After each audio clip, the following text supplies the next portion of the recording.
നമ്മൾ ഈ സെഷൻ്റെ മെയിൻ ഒരു ഉദ്ദേശം നമ്മളിപ്പോൾ അനൗൺസ് ചെയ്ത പോലെ അതായത് ചൈന ആസ് എ കൺട്രി എന്താണ് നമുക്ക് എക്സ്പെക്റ്റ് ചെയ്യാൻ പറ്റുക. അതുപോലെ ആക്ച്വലി ഇതൊരു എക്സ്പീരിയൻസ് ഷെയറിങ് സെഷനായിരിക്കും കുറേ. അതായത് നമ്മൾ ചൈന നമ്മൾ കാൻഡൺ ഫെയർ എന്ന് പറയുന്ന ലോകത്തിലെ ഏറ്റവും വലിയ ഇമ്പോർട്ട് എക്സ്പോർട്ട് ഫെയറിൽ നമ്മൾ പങ്കെടുത്തിട്ടുണ്ട്. അപ്പോൾ ലാസ്റ്റ് ടൈം നമ്മൾ ഒരുമിച്ചിട്ട് പങ്കെടുക്കാനുള്ള ഒരു അവസരം കിട്ടിയിട്ടുണ്ടായിരുന്നു. അപ്പോൾ എന്താണ് അതിലൊരു ടേക്ക് അവേ, നമ്മൾ എന്താണ് കാൻഡൺ ഫെയറിന് എക്സ്പെക്റ്റ് ചെയ്യാൻ പറ്റുക, നിങ്ങളുടെ പർപ്പസ് എന്താണ്. അപ്പോൾ അത് ഇപ്പോൾ ആക്ച്വലി ഈ ഒരു സെഷൻ കഴിയുന്നതോട് കൂടി നിങ്ങൾക്ക് മനസ്സിലാക്കാൻ പറ്റും.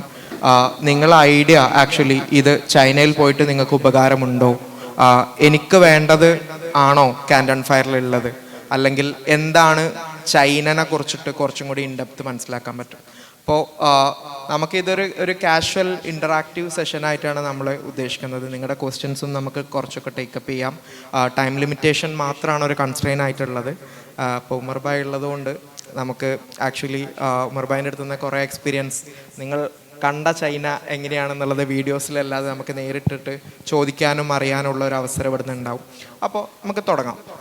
അതായത് ഞാൻ എൻ്റെ ഒരു എക്സ്പീരിയൻസ് പറയാം ഫസ്റ്റ്. അതായത് ഞാൻ first China as A country ഞാൻ വിസിറ്റ് ചെയ്യുന്നത് 2015 എൻ്റെ പേഴ്സണൽ ടെക്നിക്കൽ ഡൊമൈൻ എന്ന് പറയുന്നത് ഡിജിറ്റൽ ഫാബ്രിക്കേഷനാണ്. അപ്പോൾ അതിലെ ഒരു കോഴ്സ് ഫാബ് ലാബ് എന്ന് പറഞ്ഞിട്ടുള്ള ഒരു കോഴ്സിൻ്റെ ഭാഗമായിട്ട് ഗ്രാജുവേഷന് വേണ്ടിയിട്ടാണ് ഞാൻ ഷെൻജൻ എന്ന് പറയുന്ന സിറ്റിയിലോട്ട് പോകുന്നത്. അത് ഡിജിറ്റൽ ഫാബ്രിക്കേഷനിലെ വേൾഡ് കോൺഫറൻസ് ആയിരുന്നു. അത് 12ാമത്തെ വേൾഡ് കോൺഫറൻസിനാണ് എൻ്റെ ഗ്രാജുവേഷൻ ഉണ്ടായിട്ടുണ്ടായിരുന്നത്. അപ്പോൾ MITയിലെ ഒരു പ്രൊഫസർ നീൽ ഗർഷൻഫെൽഡ് പുള്ളി ചെയ്യുന്ന ഒരു ഇനീഷ്യേറ്റീവ് ആയിരുന്നു അത്. അപ്പോൾ അന്ന് നമുക്ക് ആക്ച്വലി എൻ്റെ മനസ്സിൽ അതിന് മുന്നേ വരെയുള്ളത്, അതായത് യൂറോപ്പ്, അമേരിക്ക മീൻസ് അങ്ങനെ, അതായത് നമ്മൾ പൊസിഷനിങ്ങിൽ ചൈനനെ എവിടെ ചെയ്തു എന്നുള്ളത് അത് കാണുന്നത് വരെ ഡിഫറെൻ്റ് ആയിരുന്നു ആക്ച്വലി. അപ്പോൾ നമ്മൾ കണ്ടപ്പോൾ ചൈന ഒരു കൺട്രി എന്നുള്ള നിലക്ക് നമ്മൾ റോട്ടിൽ ഇറങ്ങിയാൽ ചിലപ്പോൾ ആരും കാണൂല. അന്ന് ഒരു സ്റ്റെപ്പ് താഴോട്ട് ഇറങ്ങിയാൽ ഒരു മെട്രോ സ്റ്റേഷൻ കയറിയാൽ, അതായത് ഒരു മെട്രോ സ്റ്റേഷനിൽ നിന്ന് മറ്റോ മെട്രോ സ്റ്റേഷനിലേക്ക് നമുക്ക് നടന്നു പോവാം. അതായത് ഏകദേശം 1 കിലോമീറ്ററോളം അതുവരെ ഷോപ്പിംഗ് കോംപ്ലക്സുകളാണ്. ഓക്കെ, അപ്പോൾ അത്രക്കും സൊഫിസ്റ്റിക്കേറ്റഡ് ആയിട്ടുള്ള ഒരു എക്കോസിസ്റ്റം ഇൻഫ്രാസ്ട്രക്ചർ അവിടെ ഓൾറെഡി ഡെവലപ്ഡ് ആണ്. പിന്നെ അതുപോലെ നമുക്ക് ഭാഗ്യം കിട്ടിയത് എന്താ വെച്ചാൽ കുറേ ഇൻഡസ്ട്രികൾ വിസിറ്റ് ചെയ്യാൻ പറ്റി. അതായത് നമ്മൾ കാണുന്ന ഇപ്പോൾ ഈ മാക് ബുക്കിൻ്റെ ഒക്കെ എക്സാക്ട്ലി ക്ലോൺ നമുക്ക് ചെയ്യാൻ പറ്റി. അതായത് മാക്ക് ഉണ്ട്, പക്ഷെ അതിൻ്റെ ലോഗോ മാത്രമല്ല, അന്ന് എയറും പ്രോയും എല്ലാം അതിൻ്റെ ഫാക്ടറിയിൽ അതിൻ്റെ ഡിസൈനിങ് പ്രോസസ്സൊക്കെ നമുക്ക് കാണാൻ പറ്റി. അതുപോലെ അന്ന് iPhone 6 ഇറങ്ങിയ ടൈമാണ്. ഞങ്ങൾ സെക് പ്ലാസ എന്ന് പറഞ്ഞിട്ട് നമുക്ക് അതിലോട്ട് കൂടുതൽ പോവാം. അതായത് ഷെൻജൻ എന്ന് പറയുന്ന, അതായത് ഇലക്ട്രോണിക്സിൻ്റെ സിലിക്കൺ വാലി എന്ന് പറയുന്ന ഷെൻജൻ എന്ന് പറയുന്ന സിറ്റി ഇലക്ട്രോണിക്സിൻ്റെ കീ ഹബ്ബാണ്. അവിടെ പോയപ്പോൾ ഏകദേശം 70-100ഓളം ഫ്ലോർസ് വരുന്നതാണ്. നമ്മൾ 30 ഫ്ലോർസ് കഴിഞ്ഞാൽ പിന്നെ മാനുഫാക്ചറിങ് യൂണിറ്റ്സ് ആണ്. അവിടെ iPhone 6s ഇതുപോലെ നമ്മൾ വട്ടത്തിലിരിക്കുന്ന പോലെ 2 ടേബിൾ ഇട്ട പോലെ അടുപ്പിച്ചിരുന്നിട്ട് അവർ ഇരുന്നത് മാനുഫാക്ചർ ചെയ്യാണ്. അതായത് ഒരാൾ അസംബിൾ ചെയ്യുന്നു, ഒരാൾ കുക്ക് ചെയ്യുന്നു, അതിൻ്റെ മിഷനറീസൊക്കെ അവിടെ തന്നെ ഉണ്ട്. ഇതൊരു ബെൽറ്റ് പോലെ നടക്കുന്ന ഒരു അതായത് കുറേ അത്ഭുതങ്ങൾ നമുക്ക് കാണാൻ പറ്റും, നമുക്ക് എക്സ്പെക്റ്റ് ചെയ്യാത്ത. അതായത് അന്ന് ആ ഫോണിന് 3000 രൂപയായിരുന്നു വില. അത് തുറന്നാൽ ആൻഡ്രോയിഡാണ്, പക്ഷേ സ്റ്റിൽ അതിൻ്റെ ക്ലോണാണ്. അപ്പോൾ നമുക്ക് ചൈന എന്ന കൺട്രിയിൽ നിന്ന് എന്ത് എക്സ്പെക്റ്റ് ചെയ്യാൻ പറ്റും എന്നുള്ളത് കുറേ കാര്യങ്ങൾ നമ്മൾ അറിയേണ്ടതുണ്ട്. പിന്നെ ഞാൻ ഒരു കാൻഡൺ ഫെയറിൻ്റെ ഒരു അനുഭവം കൂടി പറഞ്ഞിട്ട്, നമ്മളിപ്പോൾ ഞാൻ ആക്ച്വലി 2 പ്രാവശ്യം കാൻഡൺ ഫെയറിന് പോയിട്ടുണ്ടായിരുന്നു. അപ്പോൾ കാൻഡൺ ഫെയർ നമ്മളൊരു ഡെലിഗേഷൻ എടുത്തിട്ടുണ്ടായിരുന്നു. ഏകദേശം 70ഓളം പേര് നമ്മളെ കൂടെ വന്നിട്ടുണ്ടായിരുന്നു. അപ്പോൾ അതിലുള്ള ഒരു അനുഭവം എന്ന് പറയുകയാണെന്നുണ്ടെങ്കിൽ, എന്താണ് ഇപ്പോൾ ഉമർ ഭായ് വീഡിയോയിൽ പറഞ്ഞ പോലെ ഒരു 50 കൊല്ലം കഴിഞ്ഞിട്ട് നമ്മളെ നാട്ടിൽ ഉണ്ടാവുക, അത് നമുക്ക് അവിടെ കാണാൻ പറ്റും. ഇപ്പോൾ ഈവൻ ടോയ്സ് ആണെന്നുണ്ടെങ്കിലും എന്തെങ്കിലും മൈന്യൂട്ട് സാധനങ്ങൾ എടുത്താൽ വരെ ഏറ്റവും എന്താ പറയുക, അതിൽ ഭയങ്കര സൊഫിസ്റ്റിക്കേറ്റഡ് ആയിട്ടുള്ള ഒരു അപ്രോച്ചാണ് അവർ കൊണ്ടുവരുന്നത്. അപ്പോൾ ഈവൻ ഇലക്ട്രോണിക്സ് ആണെന്നുണ്ടെങ്കിലും ടോയ്സ് ആണെങ്കിലും മെഡിക്കൽ ഡൊമൈനുകളാണെന്നുണ്ടെങ്കിലും ആ റിയാലിറ്റി, അതായത് എന്താണ് ഈ ലോകത്തിലൊരു മാനുഫാക്ചറിങ് വർക്ക് ഫ്ലോ എന്നുള്ളത് നിങ്ങൾക്ക് ചൈനയിൽ പോയാൽ മനസ്സിലാക്കാൻ പറ്റും. അതായത് യു എസിലാണെന്നുണ്ടെങ്കിലും എങ്ങോട്ട് പോകുന്നതും നിങ്ങൾക്ക് ഏത് ബ്രാൻഡാണോ എന്താണോ വേണ്ടത് അതവിടെ നമുക്ക് നേരിട്ട് കണ്ണുകൊണ്ട് കാണാം, എക്സ്പീരിയൻസ് ചെയ്യാം. അപ്പോൾ ആ ഒരു എക്സ്പീരിയൻസ് എന്ന് പറയുന്നത് ഭയങ്കര ഡിഫറെൻ്റ് ആയിരുന്നു. അപ്പോൾ നമ്മളെ കൂടെ വന്നതിലുള്ള കുറേ പേര് ഈ ഒരു കാഴ്ച കണ്ടതിന് ശേഷം അവർക്ക് ബിസിനസ്സിലോട്ട് ഇറങ്ങാനും അതിൽ അച്ചീവ്മെൻ്റ് ഉണ്ടാക്കാനും, അതായത് എന്താണ് പുതുതായിട്ട് ഈ ഒരു ട്രെൻഡായിട്ട് വരിക എന്നുള്ളത് അറിയാനൊക്കെ അവർക്ക് പറ്റിയിട്ടുണ്ട്. അപ്പോൾ ഞാൻ അധികം സമയം എടുക്കണില്ല, നമുക്കൊരു ഇൻട്രാക്റ്റീവ് സെഷനിലോട്ട് പോവാം. ഞാൻ ഉമർ ഭായിൻ്റെ ഒരു എക്സ്പീരിയൻസും കൂടി, അതായത് നമ്മൾ ലാസ്റ്റ് ടൈം പോയിട്ടുണ്ടായിരുന്നു, നമ്മളെ കൂടെ ഉണ്ടായിരുന്നു. അപ്പോൾ ഒരു ഉമർ ഭായി ആകുമ്പോൾ കുറച്ചൊരു ടെക്നിക്കൽ സൈഡും കൂടി ഞാൻ ചോദിച്ചു. റിക്വയർമെൻ്റ് ഇല്ല, ഇൻ്റലിജൻസ് റിക്വയർമെൻ്റ് ഇല്ല. അപ്പോൾ അങ്ങനെയാണ് ശരിക്കും വളരേണ്ടത്. പക്ഷേ ഇന്ത്യയുടേത് ഒരു പ്രിക്കോഷ്യസ് മോഡലാന്ന് പറഞ്ഞിട്ട് അമർത്യ സെന്നും രഘുറാം രാജനും അവരൊക്കെ അതിനെക്കുറിച്ച് പറയുന്നുണ്ട്. അപ്പോൾ ആ മോഡലിൽ പ്രത്യേകത എന്താ വെച്ചാൽ വി സ്കിപ്ഡ് ദാറ്റ് പാർട്ട്. അതായത് വില്ലേജ് ഇക്കോണമിന്നോ അല്ലെങ്കിൽ അഗ്രികൾച്ചറൽ ഇക്കോണമിന്ന് നേരിട്ട് സർവീസ് ഇക്കോണമിയിലേക്ക് ഇന്ത്യയുടെ ഒരു ജമ്പുണ്ട്. അപ്പോൾ അവിടെ പക്ഷേ ചൈന അങ്ങനെയല്ല ചെയ്ത്. ചൈനയുടെ എത്രയാണോ ചൈനയുടെ മാൻ പവർ ഉള്ളത് അതിനെ മാനുഫാക്ചറിങ് ഇൻഡസ്ട്രിയിൽ ഡിപ്ലോയ് ചെയ്തിട്ട് ആദ്യകാലങ്ങളിൽ നമ്മൾ ഈ പറയുന്ന എല്ലാ പ്രശ്നവും അവിടെ ഉണ്ടായിട്ടുണ്ടാകും. അഥവാ ബാലവേല ഉണ്ടായിട്ടുണ്ടാകാം, അല്ലെങ്കിൽ മാൻ പവറിനെ ചീപ്പായിട്ട് പണിയെടുപ്പിച്ചിട്ടുണ്ടാകാം. അവരുടെ ഒരു സ്റ്റാർട്ടിങ് പോയിന്റ് അത് തന്നെയായിരിക്കും. പക്ഷെ അതുവഴി അവർ കുടിൽ വ്യവസായം പോലെ മൊബൈൽ ഫോണൊക്കെ ഉണ്ടാക്കിയിരുന്ന ഒരു ഇതിനെക്കുറിച്ച് നമ്മളൊക്കെ കണ്ടിട്ടുണ്ടോ? പണ്ട് 8ഉം 10ഉം സ്പീക്കറൊക്കെ വെച്ചിട്ട് ഫോൺ ഇവിടെ ഇറങ്ങിയിരുന്നു, ചൈന ഫോണുകൾ എന്ന് പറഞ്ഞിട്ട്.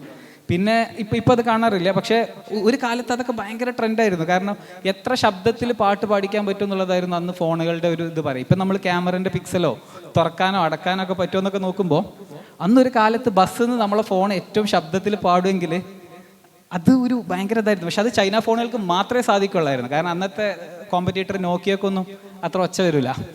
അപ്പോൾ ഇത് അന്നേ നമ്മൾ ഈ ചൈന എന്നുള്ളതിൻ്റെ ഒരു ഇത് കേൾക്കുന്നുണ്ട്. പക്ഷെ ഒരു ലോ ക്വാളിറ്റി പ്രശ്നം ഉണ്ടാവും. ചൈന എന്ന് പറഞ്ഞു കഴിഞ്ഞാൽ ജനറലി ജപ്പാൻ എന്ന് പറഞ്ഞാൽ ക്വാളിറ്റി, ചൈന എന്ന് പറഞ്ഞാൽ ലോ ക്വാളിറ്റി എന്നുള്ള ഒരു ഐഡൻറ്റിഫിക്കേഷൻ നമ്മുടെയൊക്കെ മനസ്സിലുണ്ടാവും.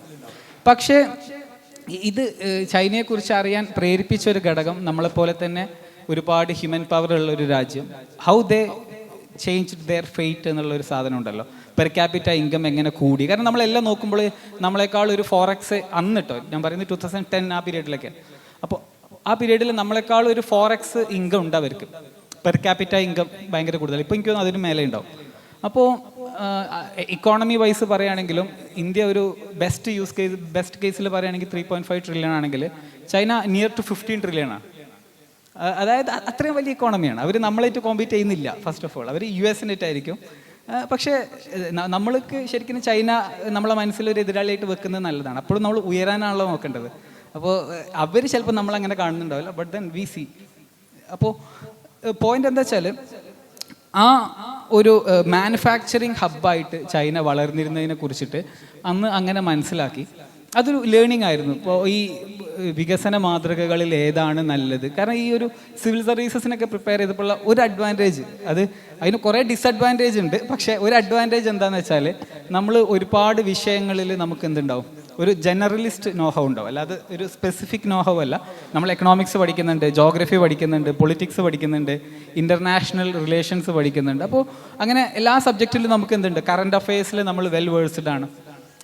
ഹിന്ദു വായിക്കണം എന്നൊക്കെ പറയില്ലേ, നമ്മൾ എല്ലാ പത്രങ്ങളും ഇരുന്ന് വായിക്കുന്നുണ്ട്. അപ്പോൾ ഇത് ഒരു ഭയങ്കര എക്സ്പോഷർ നൽകുന്നുണ്ട് ഒരുപാട് ടോപ്പിക്കുകളൊക്കെ വായിക്കാൻ. അപ്പോൾ ഇതൊരു കോമൺ മാനിലേക്കാളും നമുക്ക് എക്സ്പോഷർ കിട്ടും. പല ടോപ്പിക്കിലേക്കും വായനയും മറ്റുമൊക്കെ കുറച്ച് കൂടുതലായിരിക്കും. അപ്പോൾ അങ്ങനെയാണ് ചൈനയെക്കുറിച്ച് വായിക്കുന്നതും ചൈനയെക്കുറിച്ച് വായന കൂട്ടാൻ ആരംഭിച്ചതൊക്കെ. അപ്പോൾ 2017 ഞാൻ ഒരു പുസ്തകം വായിക്കുന്നത്. AI സൂപ്പർ പവർ എന്ന് പറഞ്ഞിട്ടൊരു പുസ്തകമുണ്ട്. കൈഫൂലി എന്ന് പറഞ്ഞിട്ടുള്ള ഒരു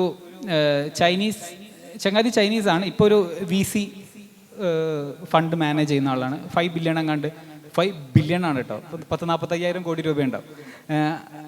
അത്ര വലിയ ഫണ്ടൊക്കെ മാനേജ് ചെയ്യുന്ന ഒരു കമ്പനിയാണ്. ഈ കൈഫൂലി ലോകത്തിലെ ടോപ്പ് 100 ഇൻഫ്ലുവൻസേഴ്സിൽ ഒരാളായിരുന്നു. ഇൻഫ്ലുവൻസർ എന്ന് പറയുമ്പോൾ നമ്മൾ ചിന്തിക്കും യൂട്യൂബേഴ്സ്, ആ ടൈപ്പ് അല്ല. ലോകത്തിലെ ടെക്നോളജി മേഖലയിൽ ലോകത്തെ തന്നെ സ്വാധീനിക്കാൻ ശക്തിയുള്ള ടോപ്പ് 100 ആൾക്കാരിൽ ഒരാളായിരുന്നു ഈ കൈഫൂലി എന്ന് പറഞ്ഞ ആൾ. നിങ്ങൾക്കൊക്കെ വായിക്കാം, നല്ല ഒരുപാട് ഇൻസൈറ്റുകളുള്ള ചങ്ങാതിയാണ്. അപ്പോൾ ചങ്ങാതി ചൈനയുടെ ഒരു മോഡലിനെ പുള്ളി നല്ല രസമായിട്ട് പറയുന്നുണ്ട്. നമ്മൾ ഈ പറയുന്നില്ലേ റിവേഴ്സ് എഞ്ചിനീയറിങ്ങോ കോപ്പിയടിയോ വാട്ടവർ, ചൈനക്കാർ ഇതിനെ എങ്ങനെ കാണുന്നു എന്നുള്ളതാണ്. ഈ ഐഡിയൽസും എത്തിക്സും ഒക്കെ പറയണമെന്നുണ്ടെങ്കിൽ രാജ്യം കുറച്ചും കൂടെ അതിനനുസരിച്ചിട്ടുള്ള നിലവാരം വേണം. ഇപ്പോൾ നമ്മൾ കൈക്കൂലി കൊടുക്കൂല, വരുന്നിടത്ത് വെച്ച് കാണാം എന്ന് പറയാൻ ഉള്ള ഒരു കേപ്പബിലിറ്റി, ഈ എന്താ പറയുക, ഇതൊന്നും നിങ്ങളെ ബാധിക്കില്ല എന്നുണ്ടെങ്കിൽ മാത്രമേ ഏതൊരു മനുഷ്യനും കഴിയുള്ളൂ. അല്ലെങ്കിൽ സിസ്റ്റം, കാരണം എത്ര പേർക്ക് കഴിയുമെന്നുള്ളതാണ്, ഇതിനോടൊക്കെ പോരാടി നിൽക്കാൻ എത്ര പേർക്ക് കഴിയുമെന്നുള്ളതാണ് ചോദ്യം. ഇപ്പോൾ നമ്മളെല്ലാം ഐഡിയൽ കേസിൽ വേണമെന്ന് പറയുമല്ലോ. ഇപ്പോൾ US ഒരു ഫിലോസഫി നമ്മൾ ഈ പറയുന്ന പോലെ തന്നെ കോപ്പി ഒന്നും അടിക്കൂല, ഒരു ഒതൻറ്റിക് ഐഡിയ നമ്മൾ കൊണ്ടുവരുന്നു, അതിൻ്റെ മേലെ നമ്മളൊരു കമ്പനി കെട്ടിപ്പടുക്കുന്നു, നല്ല വാല്യുവേഷൻ ഉണ്ടാക്കുന്നു എന്നുള്ളതാണ്. പക്ഷേ ചൈന എൻറ്റയർലി ഡിഫറെൻ്റ് ആയിട്ട്, ചൈനയിൽ ഒരു കൊളീസിയം മോഡലാണ്. കൊളീസിയം എന്ന് പറഞ്ഞാൽ നിങ്ങൾക്ക് അറിയുന്നുണ്ടാവും, പുരാതന റോമൻ എംപയറിൽ എന്താ പറയുക, വാടക പോരാളികൾ വന്നിട്ട് പരസ്പരം വെട്ടിയും കുന്നും ഒക്കെ കഴിയുന്ന ആ സാധനമാണ്. അത് ജനങ്ങൾക്ക് എൻ്റർടൈൻമെൻ്റ് ആണ്, നോക്കി നിൽക്കുന്നവർക്ക് എൻ്റർടൈൻമെൻ്റ് ആണ്. പക്ഷേ ഇവരെ സംബന്ധിച്ചിടത്തോളം ഇത് ബിറ്റ്വീൻ ലൈഫ് ആൻഡ് ഡെത്ത് ആണ്. ഇപ്പോൾ ഈ കൊളീസിയം ഒരു കാലത്ത് ഭയങ്കര പോപ്പുലർ ആയിരുന്നു. നിങ്ങൾ അതിൻ്റെ സ്ട്രക്ചറൊക്കെ ചിലപ്പോൾ ഇതിലെല്ലാം കണ്ടിട്ടുണ്ടാവും, നമ്മൾ സ്കൂൾ പുസ്തകത്തിലൊക്കെ ഉണ്ടായിട്ടുണ്ടാവും. അല്ലെങ്കിൽ ഗ്ലാഡിയേറ്റർ പോലത്തെ സിനിമകളിൽ ആ കൊളീസിയത്തിൻ്റെ കൺസെപ്റ്റ് വളരെ ക്ലിയർ ആയിട്ട് പറയുന്നുണ്ട്. അപ്പോൾ ചൈനയിലെ കൊളീസിയത്തിൻ്റെ പ്രത്യേകത എന്താ വെച്ചാൽ, ഓക്കെ, ഒരു അമേരിക്കൻ കമ്പനി ഉണ്ടായി. ഇയാൾ നല്ല രസമായിട്ട് പറയുന്നുണ്ട്, ഫേസ്ബുക്കിന് 6000 കോപ്പി ഉണ്ടായിരുന്നു ചൈനയിൽ. ഫേസ്ബുക്കിന് 6000 കോപ്പി. ഇവൻ ചിലതിൽ മാർക്ക് സക്കർബർഗ് പ്രൊഡക്ഷൻ എന്നവരെ എഴുതിയെന്ന് പറഞ്ഞു. അതായത് ആ ലെവൽ അവർ കോപ്പി അടിക്കുക. അവരെ സംബന്ധിച്ചിടത്തോളം സർവൈവലാണ് ഏറ്റവും ഇമ്പോർട്ടൻറ്റ്. അപ്പോൾ ആ കോപ്പി അടിച്ചിട്ട് തന്നെയാണ് അവർ തുടങ്ങിയത്, റിവേഴ്സ് എഞ്ചിനീയർ ചെയ്തിട്ട് തന്നെയാണ് അവർ തുടങ്ങിയത്. അത് അല്ലാന്നൊന്നും ചിന്തിക്കേണ്ട. കാരണം എന്താ വെച്ചാൽ അവിടെ അവരെ സംബന്ധിച്ചിടത്തോളം അവർക്ക് മുന്നേറി വരണം. നമ്മൾ വലിയ ആദർശവും മൂഞ്ചിയ ജീവിതവും എന്ന് പറയുന്ന ആ സാധനമല്ല. പകരം എന്താ പറയുക, അവർക്ക് ആസ് എ സൊസൈറ്റി ഒരുപാട് കോടി ജനങ്ങളുണ്ട്. ആ ജനങ്ങൾക്ക് മൊത്തത്തിൽ അവരുടെ ജീവിത നിലവാരം മെച്ചപ്പെടണം. അപ്പോൾ അതിന് ലോകത്തിൻ്റെ ചീപ്പ് മാനുഫാക്ചറിങ് ഹബ്ബായിട്ട് ഇൻ്റർനാഷണൽ റവന്യൂ അവിടെ കൊണ്ടുവരാൻ കഴിയുമെന്നുണ്ടെങ്കിൽ ബീറ്റ്. അപ്പോൾ അവിടെ ദർ ഇസ് എ ചോയ്സ്, നമുക്ക് എന്ത് വേണം, ഏത് വികസന മാതൃക വേണം എന്നുള്ളത്. ഇപ്പോൾ ഇന്ന് രാവിലെ കണ്ടൊരു വാർത്തയാണ്, ഒരു 2032 ഭൂമിയെ ഇടിക്കാൻ ചാൻസ് ഉള്ള ഒരു ആസ്ട്രോയിഡ് ഉണ്ട്. ഇപ്പോൾ ഒരു ഡിസ്കഷൻ നടക്കുന്നുണ്ട്. ചൈന അതിനെതിരെ കമ്മിറ്റി ഉണ്ടാക്കിയാണ്. നമ്മൾ അറിഞ്ഞിട്ടുണ്ടോ? അപ്പോൾ ഇത് രസമുള്ളത്, നമ്മളെ സ്കെയിൽ അനുസരിച്ചാണ് നമ്മൾ പ്രോബ്ലംസ് സോൾവ് ചെയ്യുക. ഇപ്പോൾ നമുക്ക് വലിയ സ്കെയിലൊന്നും ഇല്ലാന്നുണ്ടെങ്കിൽ ചിലപ്പോൾ നമ്മൾ നാട്ടിലെ ഒരു കലുങ്ക് മാറ്റി വെക്കാനുള്ള ഡിസ്കഷൻ പോലും നമുക്ക് എടുക്കാൻ കഴിയില്ല. നേരെ മറിച്ച് now they are A super power, they have the capital, അവർക്ക് അവരുടേതായിട്ടുള്ള സ്പേസ് സ്റ്റേഷൻസ് ഉണ്ട്, കാര്യങ്ങളുണ്ട്. അപ്പോൾ അവർ ചിന്തിക്കുന്നത് കുറച്ചും കൂടെ വലിയ പ്രശ്നമാണ്. പ്ലാനറ്ററി മിഷൻസിന് വേണ്ടിയിട്ടോ അല്ലെങ്കിൽ പ്ലാനറ്ററി പ്രോബ്ലംസിന് വേണ്ടിയിട്ട് അവർ കമ്മിറ്റി രൂപീകരിക്കുന്നു, എന്താ ചെയ്യാൻ പറ്റുക നോക്കുന്നു. എനിക്കത് വായിച്ചപ്പോൾ അർമാഗഡൺ എന്ന് പറഞ്ഞിട്ടൊരു മൂവി ഉണ്ട്, ബ്രൂസ് വില്ലിസിൻ്റെ തോന്നുന്നുണ്ട്, അർമാഗഡൺ എന്ന് പറഞ്ഞിട്ട്. അതെന്ന് വെച്ചാൽ ഒരു ഉൽക്ക ഭൂമിയെ ഇടിക്കാൻ വരുന്നത്, സാധാരണ ഇന്ത്യക്ക് നേരെ ഒന്നും വരാറില്ല, അമേരിക്കക്ക് നേരെ വരുന്നു. അപ്പോൾ അവിടേക്ക് ഇവിടുന്ന് ഒരു ക്രൂവിനെ പറഞ്ഞയച്ചിട്ട്, എന്താ വെച്ചാൽ നോർമൽ ബഹിരാകാശ യാത്രികർക്ക് മൈൻസ് ഒന്നും പൊട്ടിക്കാൻ കഴിയില്ല, ഐ മീൻ മൈനിങ് അറിയില്ല. അപ്പോൾ ആസ്ട്രോയിഡ്സ് പൊട്ടിക്കണം എന്നുണ്ടെങ്കിൽ ഒരേ ഒരു വഴി ആ സിനിമയിൽ കാണിക്കുന്നത് എന്താ വെച്ചാൽ, നമ്മൾ അതിൻ്റെ അകത്ത് പോയിട്ട് ന്യൂക്ലിയർ ബോംബ് വെച്ചിട്ട് പൊട്ടിക്കണം, അതിന് മൈൻ ചെയ്യണം. അത് ഭയങ്കര ഹാർഡായിട്ടുള്ള സാധനമാണ്.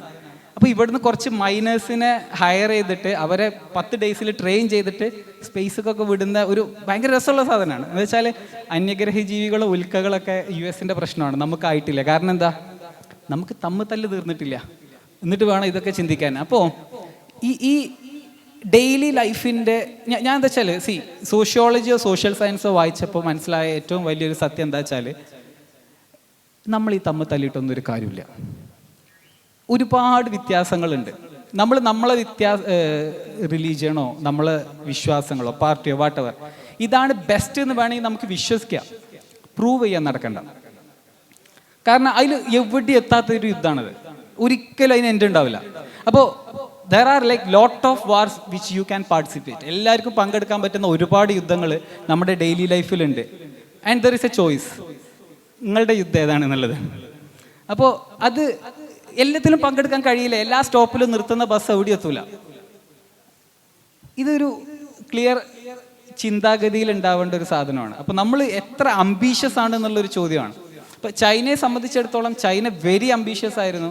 ചൈനയ്ക്ക് ലോങ് ടേം പ്രൊജക്റ്റുകൾ ചെയ്യുന്നതിന് അവരുടേതായിട്ടുള്ള ഇൻസെൻറ്റീവുകൾ ഉണ്ടായിരുന്നു, പൊളിറ്റിക്കലി വാട്ടെവർ. പിന്നെ നമ്മളെ പൊളിറ്റിക്കൽ സ്റ്റാൻഡേർഡ്സ് വെച്ചിട്ട് അവരെ മെഷർ ചെയ്യാൻ നിൽക്കരുത്. അവർക്ക് ആ കമ്മ്യൂണിറ്റിക്ക് അത് റിക്വയർഡ് ആണോ എന്നുള്ളതാണ് ചോദ്യം. ഇപ്പം എൻ്റെ എന്താ പറയുക, വീഡിയോൻ്റെ താഴെ നല്ല രസമുള്ള ഒരുപാട് കമൻറ്റുകൾ, ഈ കുറച്ചായിട്ട് നമ്മൾ ഈ ഡീപ് സീക്കൊക്കെ ബന്ധപ്പെട്ടിട്ട് ഒരുപാട് വീഡിയോ ചെയ്തപ്പോൾ ചൈനയിൽ ഒരുത്തം ചോദിച്ചിരിക്കുക, ചൈനയിൽ പോയിട്ട് നിനക്ക് നിസ്കരിക്കാൻ പറ്റുമോ? ചൈനയിൽ പള്ളിയുണ്ട്, വെള്ളിയാഴ്ച ഞങ്ങൾ എല്ലാവരും കൂടിയതാണ്, നല്ല അടിപൊളി പള്ളി, ചൈനയുടെ സിറ്റിയിൽ തന്നെ ഉള്ള വളരെ വലിയ പള്ളി. അപ്പോൾ അത് നമ്മൾ ഇവിടെ നിന്നിട്ട് നമുക്ക് ചൈനയെ കണ്ടിട്ടില്ലല്ലോ, അപ്പോൾ നമ്മൾ കാണാത്തതൊക്കെ എന്തോ വലിയ പ്രശ്നമുള്ള ഒരു സാധനമാണ്. അപ്പോൾ ഇതൊക്കെ എന്താണെന്ന് വെച്ചാൽ കുറേയൊക്കെ നമ്മൾ ഒരു ഓപ്പൺനെസ് ആവശ്യമാണ്. നമ്മുടേതല്ലാത്ത വിശ്വാസ സംഹിതകളും നമ്മുടേതല്ലാത്ത കൾച്ചറുകളും എല്ലാം എക്സിസ്റ്റ് ചെയ്യണം. അല്ലാതെ ഇതിനോടൊന്നും യുദ്ധം ചെയ്തിട്ട് നമുക്കൊന്നും ചെയ്യാനില്ല. നമുക്ക് ചെയ്യാനുള്ളത് എന്ത് എന്നുള്ളതാണ് ചോദ്യം. അപ്പോൾ അവിടെ നമുക്ക് ചൈനയിൽ നിന്ന് പഠിക്കാം. ഇപ്പോൾ ഞാൻ BYD എടുത്തു എന്ന് പറഞ്ഞിട്ട് ജസ്റ്റ് ഒരു റിവ്യൂ എൻ്റെ ഫ്രണ്ട് അൻഫാൽ ചെയ്തിട്ടുണ്ടായിരുന്നു. അപ്പോൾ അതിൻ്റെ താഴെ വന്നിട്ട് നമ്മൾ ചൈനീസ് പ്രൊഡക്റ്റുകൾ ബഹിഷ്കരിക്കണം, ഇയാൾ ദേശദ്രോഹിയാണെന്ന് പറഞ്ഞിട്ട്. ചൈനീസ് പ്രൊഡക്റ്റ് ഇവിടെ ഇറക്കാൻ അനുമതി കൊടുത്താരാ? ഇന്ത്യ ഗവൺമെൻറ് ആണേ. ഇപ്പോൾ ഗവൺമെൻറ് ഇവിടെ അപ്രൂവ് ചെയ്യാത്തൊരു സാധനം ഇവിടെ കൊണ്ടുവന്ന് ഉപയോഗിക്കില്ലല്ലോ. പകുതി ടാക്സ് കൊടുത്തിട്ടാണ് വെക്കുന്നത്. നമ്മളെക്കാളും വലിയ ദേശസ്നേഹികളില്ല. കാരണം എന്താ വെച്ചാൽ 50 ലക്ഷം റുപ്യൻ്റെ വണ്ടിക്ക് 25 ലക്ഷം ടാക്സ് അടച്ചേക്കണം. അപ്പോൾ ആരാ ഏറ്റവും വലിയ ദേശസ്നേഹി? നമ്മൾ. അപ്പോൾ കാരണം നിങ്ങൾ ഇന്ത്യൻ വണ്ടി വാങ്ങുകയാണെങ്കിൽ ഗവൺമെൻറ്റിന് അത്ര ടാക്സ് കിട്ടണില്ല. അപ്പോൾ ചിന്തിക്കണം. നമ്മൾ ഒരു ഭാഗം ചിന്തിക്കുമ്പോൾ, ഞാനതൊരു തമാശ രൂപത്തിൽ പറഞ്ഞ കേട്ടോ, അതിൽ പ്രത്യേകിച്ച് അതിൻ്റെ ഒരുപാട് ഡെപ്തൊക്കെ പോകണ്ട. എഗെയിൻ എന്താ പറയുക, അതിലും നിങ്ങളുടെ യുദ്ധം തിരഞ്ഞെടുക്കണം, അതൊന്നും നിങ്ങളെ യുദ്ധമല്ല. അപ്പോൾ പറഞ്ഞു വന്നത്, നമുക്ക് ചൈനയിൽ നിന്ന് നമുക്ക് കിട്ടിയിട്ടുള്ള ഒരു വലിയ ലെസൺ എന്താണെന്ന് വെച്ചാൽ, ഒരു കാലത്ത് ലോകത്തിൻ്റെ ചീപ്പ് മാനുഫാക്ചറിങ് ഹബ്ബായിരുന്നെങ്കിൽ ഇന്ന് ഹൈ ക്വാളിറ്റി ടെക്നോളജി പ്രോഡക്റ്റുകൾ ചീപ്പായിട്ട് നിർമ്മിക്കാൻ കഴിയുന്ന രാജ്യമായിട്ട് ചൈന മാറിയിട്ടുണ്ട്. China depopulation നേരിട്ടുകൊണ്ടിരിക്കുകയാണ്. അവർക്ക് പോപ്പുലേഷൻ്റെ ക്രൈസിസ് ഉണ്ട്. എന്ത്? പോപ്പുലേഷൻ കൂടിയിട്ടല്ല, പോപ്പുലേഷൻ കുറയുന്നു. അവർ 1 ചൈൽഡ് പോളിസി മാറ്റി, ഇപ്പോൾ 2 ആൾക്കാർ എന്നുള്ള രീതിയിലേക്ക് മാറ്റി. ഇനി അതും മതിയാവില്ല എന്നുള്ള രീതിയിൽ അസസ്മെൻറ്റുകൾ വരുന്നുണ്ട്. ഇന്ത്യയിൽ ഒരു പക്ഷേ പോപ്പുലേഷൻ കൂടുതലായിരിക്കാം. അതിനൊരു കാരണം എന്താണെന്നറിയോ? ആൾക്കാരുടെ എഡ്യൂക്കേഷൻ ലെവൽ കൂടുമ്പോൾ, അവയർനെസ് ലെവൽ കൂടുമ്പോൾ അവർ മനസ്സിലാക്കും ലോകത്ത് വേറെ ഒരുപാട് സ്കോപ്പ് ഉണ്ട് കുട്ടികളെയും മക്കളെ നോക്കാന്നല്ലാതെ. അപ്പോൾ ആളുകൾ ജനകീയാസൂത്രണം നടത്താൻ ഏറ്റവും നല്ല വഴി വിദ്യാഭ്യാസം കൊടുക്കലാണ്. ആൾക്കാർക്ക് തമ്മിൽ തല്ലാനല്ലാത്ത വേറെ വകുപ്പ് കൊടുക്കാൻ ഒരുപാട് സ്കോപ്പ് ഉണ്ട്. കാരണം ചൈന കാണിച്ചിട്ടുണ്ട്. കാരണം ആൾക്കാർ മാരീഡ് ആവുന്നില്ല. ആൾക്കാർ കാരണം അതിനെ ബന്ധപ്പെട്ടിട്ട് ഒരുപാട് പ്രശ്നം ഉണ്ടാവുമല്ലോ, ഇവിടെ കല്യാണം കഴിച്ചവർക്ക് അറിയാലോ. അപ്പോൾ എന്താ പറയുക, ആൾക്കാർ different set of problems solve ചെയ്യുന്നു, ക്വാളിറ്റി ഓഫ് ലൈഫിൽ ഫോക്കസ് ചെയ്യുന്നു. അങ്ങനെ ഇപ്പോൾ ജപ്പാനിൽ ഒക്കെ ഭയങ്കര പ്രശ്നമാണ്. ജപ്പാനൊക്കെ ഭയങ്കര വെൽ ഓഫ് ആയിട്ടുള്ള രാജ്യമാണ്, പക്ഷേ സൂയിസൈഡ് റേറ്റ് ഭയങ്കര ഹൈ ആണ്. ആൾക്കാർക്ക് 80 വയസ്സിന് മുകളിൽ ആയുസുണ്ട്. അപ്പോൾ ആ ജനങ്ങൾക്ക് കാര്യമായിട്ടൊന്നും ചെയ്യാനില്ല. അങ്ങനൊരു ക്രൈസിസ് ഉണ്ടാവുമല്ലോ. അപ്പോൾ ഇതെന്താ വെച്ചാൽ, ഇതൊന്നും ഇപ്പോൾ ഞാൻ ഈ പറഞ്ഞതൊന്നും നിങ്ങൾ പൂർണ്ണമായിട്ട് വിഴുങ്ങേണ്ട ആവശ്യമില്ല. It's A perspective. ഞാൻ വായിച്ച, ഞാൻ കണ്ട അറിവുകൾ എന്ന് പറഞ്ഞതാണ്. ഒരു പക്ഷേ എൻ്റെ അതിൽ പോലും ഒരു സെലക്ഷൻ ഉണ്ടാവും. എനിക്ക് താല്പര്യപ്പെടുന്ന വിഷയങ്ങൾ മാത്രമേ ഞാൻ വായിക്കുന്നുണ്ടാവുള്ളൂ. അപ്പോൾ ഇവിടെ എന്താ വെച്ചാൽ, എല്ലാവരും ആ തെരഞ്ഞെടുപ്പ് നടത്തണം. നിങ്ങൾ വായിക്കുന്ന, നിങ്ങൾ കൺസ്യൂം ചെയ്യുന്ന എല്ലാ കണ്ടന്റിലും നിങ്ങൾ ആ തെരഞ്ഞെടുപ്പ് നടത്തണം. നിങ്ങൾക്ക് എത്ര വേണം, എന്ത് വേണം എന്നുള്ളതിൽ ഒരു തെരഞ്ഞെടുപ്പ് നടത്തണം. 2, ഈ ചൈനയുടെ വിഷയത്തിൽ, ചൈന ഇന്ന് ഇപ്പോൾ ടിം കുക്കൻ ഒരു വീഡിയോയിൽ ഞാൻ പറയുന്നത് കണ്ടിട്ടുണ്ട്, ടാലൻറ്റ് ഡെൻസിറ്റി ചൈനയിൽ വളരെ ഹൈ ആണ്. ഇപ്പോൾ എനി പെർട്ടിക്കുലർലി വെരി കോംപ്ലക്സ് ആയിട്ടുള്ള എനി ടെക്നോളജിക്കൽ പ്രോഡക്റ്റൊക്കെ നിർമ്മിക്കണം എന്നുണ്ടെങ്കിൽ ഇന്ന് ലോകത്ത് ചൈനയേ ഉള്ളൂ. കാരണം അത്രയും അഡ്വാൻസ്ഡ് ആണ് അവരുടെ കാര്യങ്ങൾ.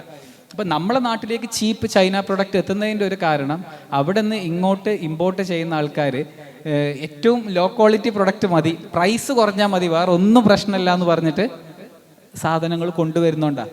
അതുകൊണ്ടാണ് 30% ഗവൺമെൻറ് കസ്റ്റംസ് ഡ്യൂട്ടി ഇട്ടിട്ടും ചൈന പ്രൊഡക്റ്റുകൾ ഇവിടെ ചീപ്പായിട്ട് കിട്ടുന്നത്.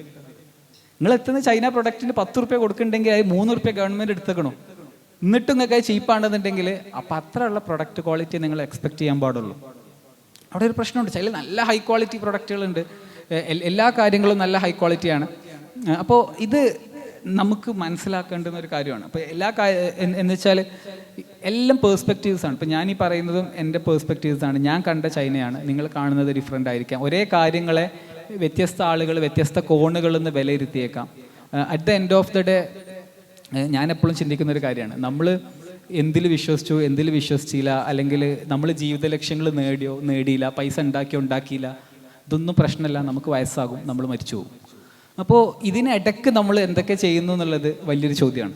അപ്പം ആ പീരീഡിനകത്ത് ചെയ്യുന്നതിൽ മാക്സിമം ഉണ്ടാക്കുക. ഓക്കെ, ആ മാക്സിമം ഉണ്ടാക്കുകയാണെങ്കിൽ അതിന് ചൈന നല്ലൊരു ഓപ്പർച്യൂണിറ്റിയാണ് ശരിക്കും പറഞ്ഞു കഴിഞ്ഞാൽ. അപ്പം നിങ്ങൾ സീറോന്ന് ഒരു ഐഡിയ ഉണ്ടാക്കിയിട്ട് അതിൻ്റെ മേലെ ബിസിനസ് ബിൽഡ് ചെയ്യുന്നതിനേക്കാളും എത്രയോ ഈസിയാണ് കാൻറ്റൺ ഫെയറിൽ പോവുക, നല്ല പ്രൊഡക്റ്റ് തപ്പിയെടുക്കുക, ചൂണ്ടുക, ബ്രാൻഡ് ചെയ്ത് വിൽക്കുക എന്ന് പറഞ്ഞത് ഭയങ്കര പണിയാണ്. ഉണ്ടാക്കുന്നതിനേക്കാളും ടഫാണ് വിൽക്കാൻ. ഉണ്ടാക്കാൻ എല്ലാവർക്കും പറ്റും. ഇപ്പം എത്ര സ്റ്റാർട്ടപ്സ് ഉണ്ട് നാട്ടിൽ? ഉണ്ടാക്കലല്ല ടഫ്, ഇത് വിൽക്കലാണ് ടഫ്. അപ്പോൾ ഓൾറെഡി ഒരു പ്രൂവൺ മോഡലുള്ള, പ്രൂവൺ യൂസ് കേസ് ഉള്ള പ്രൊഡക്റ്റുകൾ ഡിസൈൻ ചെയ്ത് കഴിഞ്ഞാൽ നിങ്ങൾക്ക് നല്ല രീതിയിൽ ബിസിനസ് പിടിക്കാം. അപ്പോൾ ഈസിയാണ് ശരിക്കും. നമ്മളെ നാടിനെ കുറിച്ച് നല്ല ധാരണയുള്ള ഒരാൾക്ക്, നാടിനെ കുറിച്ച് നല്ല അവയർനെസ് ഉള്ള ഒരാൾക്ക് കാൻറ്റൺ ഫെയറിലൊക്കെ പോയി കഴിഞ്ഞാൽ കറക്റ്റ് നിങ്ങൾക്ക് ഫിറ്റാക്കാൻ പറ്റുന്ന ഗ്യാപ്പുകൾ ഐഡൻറ്റിഫൈ ചെയ്യാൻ പറ്റും. നേരെ ആ പ്രൊഡക്റ്റ് ഇവിടെ കൊണ്ടുവന്നാൽ വിൽക്കാം, അങ്ങനത്തെ ഗ്യാപ്പുകൾ ഉണ്ടാവും. എന്ന് വെച്ചാൽ എപ്പോഴും ഈ സെയിൽസോ ബിസിനസ്സോ വാട്ടെവർ, അതെന്താ വെച്ചാൽ നീഡ് വേഴ്സസ് പ്രോഡക്റ്റാണ്. അതായത് ആൾക്കാർക്ക് ഒരു നീഡ് ഉണ്ടെങ്കിൽ ആ നീഡിലേക്ക് നമ്മൾ പ്രൊഡക്റ്റ് കൊടുക്കുന്നു, ഏത് ഓഡിയൻസിനെ ടാർഗറ്റ് ചെയ്യുന്നു അതിനനുസരിച്ച് പ്രൈസ് പോയിന്റ് തീരുമാനിക്കുന്നു, അത്രേ ഉള്ളൂ. നമ്മൾ വളരെ ലോ പേയിങ് കസ്റ്റമേഴ്സിനെ ടാർഗറ്റ് ചെയ്തിട്ട് വോളിയം ബേസ്ഡ് ബിസിനസ് ആണെങ്കിൽ നമുക്ക് പ്രൈസ് കുറച്ച് നന്നായിട്ട് നെഗോഷിയേറ്റ് ചെയ്തെടുക്കേണ്ടി വരും. അതല്ല, നമ്മൾ കുറച്ച് ഒരു ഹൈ പേയിങ് കസ്റ്റമേഴ്സിനെ ടാർഗറ്റ് ചെയ്തിട്ടാണെങ്കിൽ അതിനനുസരിച്ചിട്ടുള്ള പ്രൊഡക്റ്റ് എടുക്കേണ്ടി വരും. ഗുണം എന്താണെന്ന് വെച്ച് കഴിഞ്ഞാൽ കാൻറ്റൺ ഫെയറിൽ 40,000 മുതൽ 50,000 സപ്ലയേഴ്സ് എങ്കിലും ഉണ്ട്. അപ്പോൾ അവരുമായിട്ട് നേരിട്ടിട്ട് നമുക്ക് ഇൻറ്ററാക്ട് ചെയ്യാനും ബേസിക്കലി ഓരോ ഫേസിനും ഓരോ ഇതൊക്കെ ഉണ്ട്. കാൻറ്റൺ ഫെയർ 3 ഫേസ് ആയിട്ടാണ് നടക്കുക. അപ്പോൾ ഓരോ ഫേസിലും ഈ 40,000 മുതൽ 50,000 വെൻഡേഴ്സ് വരുന്നുണ്ട്. അപ്പോൾ നമുക്കിപ്പോൾ ഫസ്റ്റ് ഫേസ് ആണെങ്കിൽ ഫസ്റ്റ് ഫേസിൽ സ്മാർട്ട്, അതുപോലെ ഇലക്ട്രോണിക്സ്, ഇലക്ട്രിക്കൽ എക്യുപ്മെൻറ്റ്സ്, ഇതൊക്കെയാണ് മെയിൻ അജണ്ട. നമ്മുടെ നാട്ടിൽ അതിന് ഒരുപാട് സ്കോപ്പ് ഉണ്ട്. കാരണം എന്താ വെച്ചാൽ നമ്മുടെ നാട് ഇപ്പോൾ അത്ര സ്മാർട്ടായിട്ടില്ലല്ലോ. അപ്പോൾ നമുക്കതിന് കുറ്റം പറയാൻ ഭയങ്കര രസമാണ്. നമ്മളെ നാട് 100 കൊല്ലം കഴിഞ്ഞാലും നേരെ ആവില്ല എന്നുള്ളത്. അത് അതിൻ്റെ അപ്പുറത്തുനിന്ന് ചിന്തിച്ചു കഴിഞ്ഞാൽ നമ്മൾക്കിതിൽ എന്ത് ചെയ്യാൻ പറ്റും? എല്ലാത്തിലും സാധ്യത ഉണ്ടല്ലോ. ഇപ്പോൾ ഒരു എക്സാമ്പിൾ പറയുകയാണെന്നുണ്ടെങ്കിൽ, രാഷ്ട്രീയക്കാരങ്ങനെയാണ്. കേരളത്തിലെ കത്തി നിൽക്കുന്ന ചർച്ചകൾ നോക്കിയാൽ മതി, ജനുവരി മുതൽക്കുള്ള. അപ്പം നിങ്ങൾക്ക് മനസ്സിലാവും രാഷ്ട്രീയക്കാരല്ല പ്രശ്നം എന്നുള്ളത്, നമ്മളാണ് പ്രശ്നം എന്നുള്ളത്. കാരണം TV ചാനലുകളൊക്കെ അത്തരം ചർച്ചകൾക്ക് TRP ഇല്ലെങ്കിൽ ഓലത് പിന്നെ വെക്കുമോ? ഇല്ല. TV ചാനലുകൾ ഇത് വെച്ചിട്ടില്ല എന്നുണ്ടെങ്കിൽ ഇതൊരു അജണ്ടയാണെന്നുള്ളത് ആരെങ്കിലും തീരുമാനിക്കുമോ? ഇല്ല. അപ്പോൾ ഇവർക്കൊക്കെ വേണ്ടുന്ന എന്താ പറയുക, വളം ഇട്ട് കൊടുക്കുന്നത് നമ്മൾ തന്നെയാണ്. കാരണം എന്താ വെച്ചാൽ ഇങ്ങനത്തെ വിഷയങ്ങളൊന്നും നമ്മളെ ഒരു നിലക്കും ബാധിക്കാത്ത വിഷയങ്ങൾക്ക് നമ്മൾ ടൈം കൊടുക്കുമ്പോൾ നമുക്ക് അത് കിട്ടിയാൽ നമ്മൾ ഹാപ്പി ആകും എന്നുള്ളത് രാഷ്ട്രീയക്കാർക്കും മനസ്സിലാകും. ഓട്ടോമാറ്റിക്കലി അങ്ങനത്തെ ചർച്ചകൾ, അങ്ങനത്തെ തമ്മിത്തല്ല് മാത്രം ചെയ്ത് അങ്ങനെ ജീവിക്കാം. പക്ഷേ ദർ ഈസ് എ ചോയ്സ്, എല്ലാത്തിലും ചോയ്സ് ഉണ്ട്. ഇപ്പം ചില ആൾക്കാർ കുറച്ചും കൂടെ ചിന്തിക്കുമ്പോൾ, സന്തോഷ് ജോർജ് കുളങ്ങര സാറൊക്കെ പറയുന്ന പോലെ, പണ്ട് ഞാനിപ്പോൾ ഒരു പുള്ളിൻ്റെ വീഡിയോ കണ്ടതാണ്, എനിക്കത് എത്ര പുള്ളി എന്ന് പറഞ്ഞാന്നറിയില്ല. അതായത് പണ്ട് കോളേജുകളിലൊക്കെ ഗവൺമെൻറ്റിനെതിരെയൊക്കെ പ്രക്ഷോഭങ്ങളൊക്കെ ഉണ്ടാവുമായിരുന്നു. ഇപ്പം അതൊന്നുമില്ല, പകരം ഏറ്റവും വലിയ പ്രക്ഷോഭം ഇപ്പം നാട് വിടലാണ്. നാട് വിട്ടങ്ങ് പോവുക, കാരണം ഇവിടെ എന്തായാലും കഴിച്ചില്ലാവില്ല. അപ്പം നാട് വിടലാണ് ഇപ്പോഴത്തെ ഏറ്റവും വലിയ പ്രക്ഷോഭം എന്ന് പറഞ്ഞിട്ടുള്ള ഒരു സാധനമുണ്ട്. ഞാൻ സജസ്റ്റ് ചെയ്യണത് എന്താണെന്നറിയോ? എവരിവൺ, നിങ്ങളാരും ഒരു ഫോറിൻ ട്രിപ്പ് ഒന്നും നടത്തിയിട്ടില്ല എന്നുണ്ടെങ്കിൽ, when you become an adult, try to have one. എവിടേക്കെങ്കിലും, ഇവൻ സൗത്ത് ഈസ്റ്റ് ഏഷ്യ പോയിക്കോളി, അല്ലെങ്കിൽ ഇപ്പോൾ എളുപ്പത്തിൽ പോകാൻ ദുബായിൽ പോയിക്കോളി. ഇവൻ ചൈന കുറച്ചും കൂടെ എക്സ്പെൻസീവ് ആണ്, ബട്ട് ദെൻ ചൈന പോയിക്കോളി. നിങ്ങൾക്ക് ഒരുപാട് ഡിഫറൻസസ് മനസ്സിലാവും. നമ്മളെ majority of the prime time, മീഡിയകളുടെ പ്രൈം ടൈം നമ്മൾ ഒരാവശ്യമില്ലാണ്ട് കൊടുക്കുന്നത് നമ്മളെ ജീവിതത്തിൻ്റെ നിലവാരവുമായിട്ട് ഒരു ബന്ധവും ഇല്ലാത്ത വിഷയങ്ങൾക്കായിരിക്കും. അപ്പോൾ ഇവിടെ നമ്മൾ ചൈന ചർച്ച ചെയ്യുന്നത് ശരിക്കും അതിൻ്റെ ഒരു സോഷ്യൽ കോണ്ടെക്സ്റ്റ് എന്താണെന്ന് വെച്ചാൽ, നമ്മളും എന്താ പറയുക, നമ്മുടെ അജണ്ട സെറ്റ് ചെയ്യാൻ കഴിയണം. നമ്മുടെ അജണ്ട എന്ന് പറഞ്ഞു കഴിഞ്ഞാൽ, നമുക്ക് പേഴ്സണൽ ഗ്രോത്ത് വേണം, നമുക്ക് ഇൻകം വേണം. എത്രയൊക്കെ ആദർശം പറഞ്ഞാലും നമുക്ക് ജീവിതത്തിൽ ഒരുപാട് എക്സ്പെൻസുകൾ ഉണ്ടാകും. ഈ എക്സ്പെൻസുകൾ മീറ്റ് ചെയ്യാൻ കഴിയണം. കൺസിസ്റ്റൻ്റ് ആയിട്ട് ലൈഫിൻ്റെ ക്വാളിറ്റി ഇമ്പ്രൂവ് ചെയ്യാൻ കഴിയണം. ഇപ്പോൾ ഒരു ബിസിനസ് നടത്തുന്ന ആളാണെന്നുണ്ടെങ്കിൽ ഡെഫിനറ്റ്ലി അയാൾക്ക് അയാളുടെ ടീമിന് ഓരോ വർഷവും ബെറ്റർ സാലറി കൊടുത്തിട്ടില്ലെങ്കിൽ അവർ എപ്പോഴും അൺഹാപ്പി ആകും. നമ്മൾക്ക് നമ്മൾ ചെയ്യുന്ന കാര്യങ്ങളിൽ ഒരു ഉയർച്ച ഉണ്ടെന്ന് തോന്നിയിട്ടില്ലെങ്കിൽ നമ്മൾ അൺഹാപ്പി ആകും. നമ്മളെ ഫാമിലിക്ക് ഇതേപോലെ ഉണ്ടാകും, ഇയാളെ ഒന്നിനും കൊള്ളാത്ത ആളാണെന്നുള്ള ഫീല് വീട്ടുകാർക്ക് ഉണ്ടാകും. അപ്പോൾ നമ്മളെ ജഡ്ജ് ചെയ്യാൻ ലോകത്തെ എല്ലാവരും ഉണ്ട്. മനുഷ്യന്മാരുടെ ഏറ്റവും വലിയ പ്രത്യേകത എന്താ വെച്ചാൽ അവർക്ക് അവരെ പറ്റി അല്ലാത്ത എല്ലാ സാധനത്തിനെ കുറിച്ചും നല്ല അഭിപ്രായം ഉണ്ടാവും. ഒരുപാട് അഭിപ്രായങ്ങളുണ്ടാവും, നല്ല തന്നെ ആവണമെന്നില്ല. പക്ഷെ നമ്മളെ പറ്റി ചോദിച്ചു കഴിഞ്ഞാൽ ഇന്നെ പറ്റി ഇപ്പം എന്താ പറയാനുള്ളത് എന്ന് ചോദിച്ചിട്ടുള്ള ഒരു അന്തംവിടലായിരിക്കും. നേരെ മറിച്ച് നദീബിനെ പറ്റി പറയാന്ന് പറഞ്ഞാലേ കുറേ പോയിന്റ് ഉണ്ടാവും. അപ്പോൾ നമ്മളെല്ലാം ബാക്കിയുള്ളവരിലേക്ക് ഫോക്കസ് ചെയ്യപ്പെട്ടിട്ടുള്ള കണ്ണാടികളാണ്. അപ്പോൾ നമുക്ക് നമ്മളെ കാര്യം, നമ്മളെ ലൈഫിൽ നമുക്ക് ബെറ്റർ ക്വാളിറ്റി ഓഫ് ലൈഫ് ഉണ്ടാക്കാൻ എന്ത് ചെയ്യാൻ പറ്റും എന്നുള്ളതാണ് ചോദ്യം. അപ്പോൾ അതിന് ചൈന നമുക്ക് നല്ലൊരു മാതൃകയാണ്. ഒരുപാട് ഇൻസൈറ്റുകൾ കിട്ടുന്നൊരു സ്ഥലമാണ്. അപ്പോൾ ഞാൻ ചൈനയിൽ പോയപ്പോൾ എനിക്ക് ഫീൽ ചെയ്തിട്ടുള്ളത്, ഞാൻ പെട്ടെന്ന് സ്പീഡ് കൂടി, പേസ് കൂടി. കാരണം നമ്മൾ ഈ നാട്ടിൽ നിന്നല്ലേ പോകുന്നത്. അപ്പോൾ നമ്മളെ സ്പീഡ് ഭയങ്കര പ്രശ്നമാണ്. നമ്മൾ റോഡുകൾ പോലെ തന്നെയാണ് നമ്മളെ എല്ലാത്തിൻ്റെ സ്പീഡ്. അപ്പോൾ ഇങ്ങോട്ട് വന്നപ്പോൾ അങ്ങാടിപ്പുറം പാലത്തിൽ 1 മണിക്കൂർ 1.5 മണിക്കൂർ കിടക്കുകയാണ്. അങ്ങനെ നമ്മളെ നാട് പലതിലും കിടക്കുകയാണ്. അപ്പോൾ ദർ ഈസ് ലൈക്ക്, നിങ്ങൾക്കൊക്കെ ചോയ്സ് ഉണ്ട് കേട്ടോ, എല്ലാവർക്കും ചോയ്സ് ഉണ്ട്. നമ്മൾ ചോയ്സ് ഇല്ല എന്ന് വെറുതെ കരുതാണ്. ചോയ്സ് ഉണ്ട്. ചോയ്സിൻ്റെ എന്താ പറയുക, റെസിസ്റ്റൻസിനെ എങ്ങനെ മറികടക്കുക എന്നുള്ള ഒരു ചോദ്യം മാത്രമേ ഉള്ളൂ. അപ്പോൾ ഒരു വില്ലേജ് ഗ്രോൺ ആയിട്ടുള്ള ഒരാൾ ഒരു ജീവിതത്തിൻ്റെ ഒരു കൗമാരത്തിൻ്റെ വലിയൊരളവ് വരേക്കും ആ നാട്ടിൽ തന്നെ ജീവിച്ചിട്ട് പിന്നീട് ഒരു വിടുതൽ കിട്ടിയപ്പോൾ, അല്ലെങ്കിൽ ഒരു വലിയ സിറ്റികളിലേക്ക് ട്രാൻസ്ഫോം ചെയ്യാൻ പറ്റിയപ്പോൾ അത് യൂട്ടിലൈസ് ചെയ്തു എന്നുള്ളതാണ് എൻ്റെ ഏറ്റവും വലിയ ഒരു അഡ്വാൻറ്റേജ് ആയിട്ട് എനിക്ക് തോന്നിയിട്ടുള്ളത്. എന്താ വെച്ചാൽ ഞാൻ ഒരുപാട് സിറ്റീസ് പോയിട്ടുണ്ട്. ഇപ്പോൾ ലാസ്റ്റ് ഇയറിൽ മാത്രം 10 രാജ്യങ്ങൾ പോയിട്ടുണ്ട്. നോർമലി അതൊന്നും സോഷ്യൽ മീഡിയയിൽ അങ്ങനെ പറയലില്ല, ബട്ട് ദെൻ ഒരുപാട് ട്രാവൽ ചെയ്യാറുണ്ട്. അപ്പോൾ ഇത് എന്താ വെച്ചാൽ നമുക്ക് കിട്ടുന്ന ഇൻസൈറ്റ്സ് വളരെ ഡിഫറെൻ്റ് ആണ്. ഏറ്റവും വലിയ ഇൻസൈറ്റ് എന്താ വെച്ചാൽ ഒന്നും അല്ല എന്നുള്ള ഇൻസൈറ്റാണ്. ഒന്നും അല്ല എന്ന് മനസ്സിലായ അടുത്ത ചോദ്യം, ഓക്കെ ഇതിന് നമുക്ക് എത്രമാത്രം ക്യാഷ് ഔട്ട് ചെയ്യുക എന്നുള്ളതാണ് അടുത്ത ചോദ്യം. പിന്നെ ഇവിടെ വന്നു കഴിഞ്ഞാൽ നമ്മൾ മൂക്കില്ലാ രാജ്യത്തെ മുറിമുക്ക രാജാവാണ്, അത് ഇവിടെയേ ഉള്ളൂ. പക്ഷേ ആ ഇൻസൈറ്റ്, ആ നോളേജും കൊണ്ട് ഇവിടെ വരുമ്പോൾ ഇവിടെ അത് മതി, ഇവിടെ അത് അടിപൊളിയാണ്.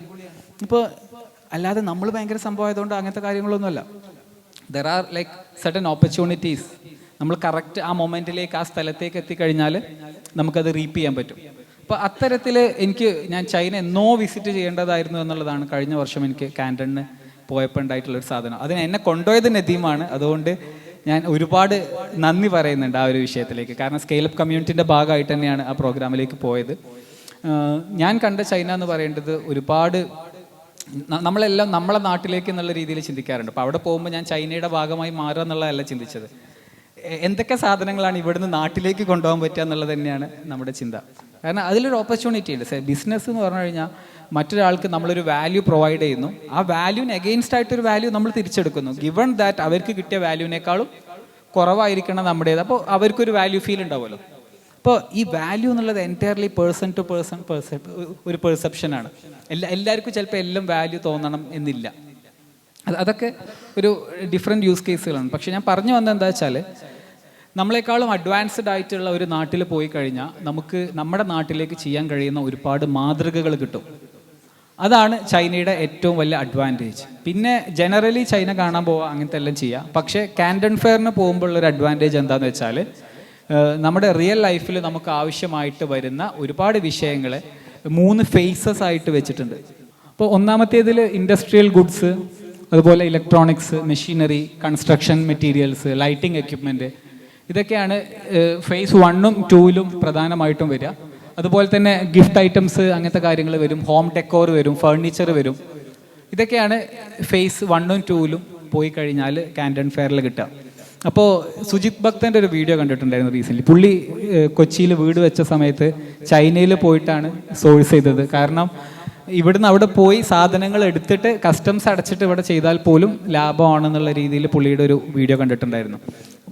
പുള്ളിയൊക്കെ എനിക്ക് തോന്നുന്നു കാൻഡൺ ഫെയർ ഒക്കെ വിസിറ്റ് ചെയ്തിട്ടുള്ള ആൾക്കാരാണ്. അപ്പോൾ നമ്മൾ ഈ പ്രോഗ്രാം ടോട്ടലി റൺ ചെയ്യുന്നത്, നമുക്ക് ഒറ്റയ്ക്ക് അവിടെ പോയിട്ടൊന്നും ചെയ്യാൻ കഴിയില്ല. ഫോർച്ചുനേറ്റ്ലി മലയാളികൾ ചന്ദ്രനിലുണ്ടാവും എന്ന് പറയേണ്ട പോലെ ചൈനയിൽ ഒരുപാട് മലയാളികളുണ്ട്.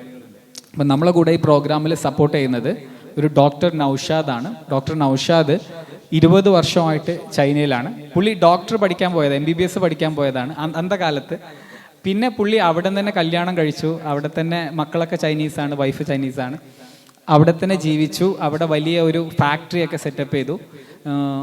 സ്റ്റീവ് ജോബ്സിനെ ആപ്പിളിൽ നിന്ന് പുറത്താക്കിയ കഥ നിങ്ങൾ കേട്ടിട്ടില്ലേ? 80s ആ പുറത്താക്കിയത് ആരാന്ന് നിങ്ങൾ കേട്ടിട്ടുണ്ടോ? ജോൺ സ്കള്ളി എന്ന് പറഞ്ഞിട്ടുള്ള ഒരാളാണ്. ജോൺ സ്കള്ളി പെപ്സിക്കോ എന്ന് വന്നിട്ട് ആപ്പിളിൽ വന്നു. എന്നിട്ട് പിന്നീട് അന്നത്തെ ആപ്പിളിൻ്റെ ഏറ്റവും വലിയ പ്രശ്നം സ്റ്റീവ് ജോബ്സ് ആണെന്ന് മനസ്സിലാക്കിയിട്ട് സ്റ്റീവ് ജോബ്സിനെ എക്സിറ്റ് അടിച്ചിട്ടുണ്ടായിരുന്നു. ശരിക്കും സ്റ്റീവ് ജോബ്സിൻ്റെ സെക്കൻഡ് വരവാണ് ഫിനോമിനൽ, അല്ലാതെ ഒന്നാമത്തേതല്ല. അപ്പോൾ ആ പുറത്താക്കിയ ആളാണ് ജോൺ സ്കള്ളി. ജോൺ സ്കള്ളിയുടെ ജൂനിയർ ആയിട്ട് ഒരുപാട് കാലം വർക്ക് ചെയ്ത ആളാണ് ഡോക്ടർ നൗഷാദ്. പുള്ളി അവിടെ വലിയ ഫാക്ടറിയും കാര്യങ്ങളൊക്കെ ഉണ്ട്. ഇന്ന് ഇന്ത്യയിലുള്ള പല പ്രമുഖ ബ്രാൻഡുകൾക്കും സ്മാർട്ട് വാച്ചസും മറ്റുമൊക്കെ പ്രൊഡ്യൂസ് ചെയ്യുന്നത് പുള്ളിയാണ്. തിരൂർക്കാരനാണ്. എന്താ പറയുക, ഇന്ത്യയിലെ പ്രമുഖ ബ്രാൻഡുകൾക്ക്, നിങ്ങളൊക്കെ ഉപയോഗിക്കുന്ന പല പ്രമുഖ ബ്രാൻഡുകളും ചൈന മെയ്ഡ് ആയിരിക്കും. അപ്പോൾ ചൈനയിൽ നിന്ന് തന്നെ ഉള്ള ഒരു ടീം നമ്മളെ കൂടെ ഈ വിഷയത്തിലുണ്ട്. യെസ്, ഡോക്ടർ നൗഷാദ്, സെക്കൻഡായിട്ട് കാണുന്ന ഡോക്ടർ നൗഷാദ്. പിന്നെ പുള്ളിയുടെ ടീമിൽ തന്നെ ഉള്ളതാണ് നിക്കോ വാങ് ഹുവാവിയിൽ റിസർച്ച് എഞ്ചിനീയർ ആയിരുന്നു, ഇപ്പോൾ പുള്ളിയുടെ CEO ആണ്. പിന്നെ മെലിൻഡ, ഇവരെല്ലാം പുള്ളിയുടെ കമ്പനിയിലുള്ള ആൾക്കാരാണ്.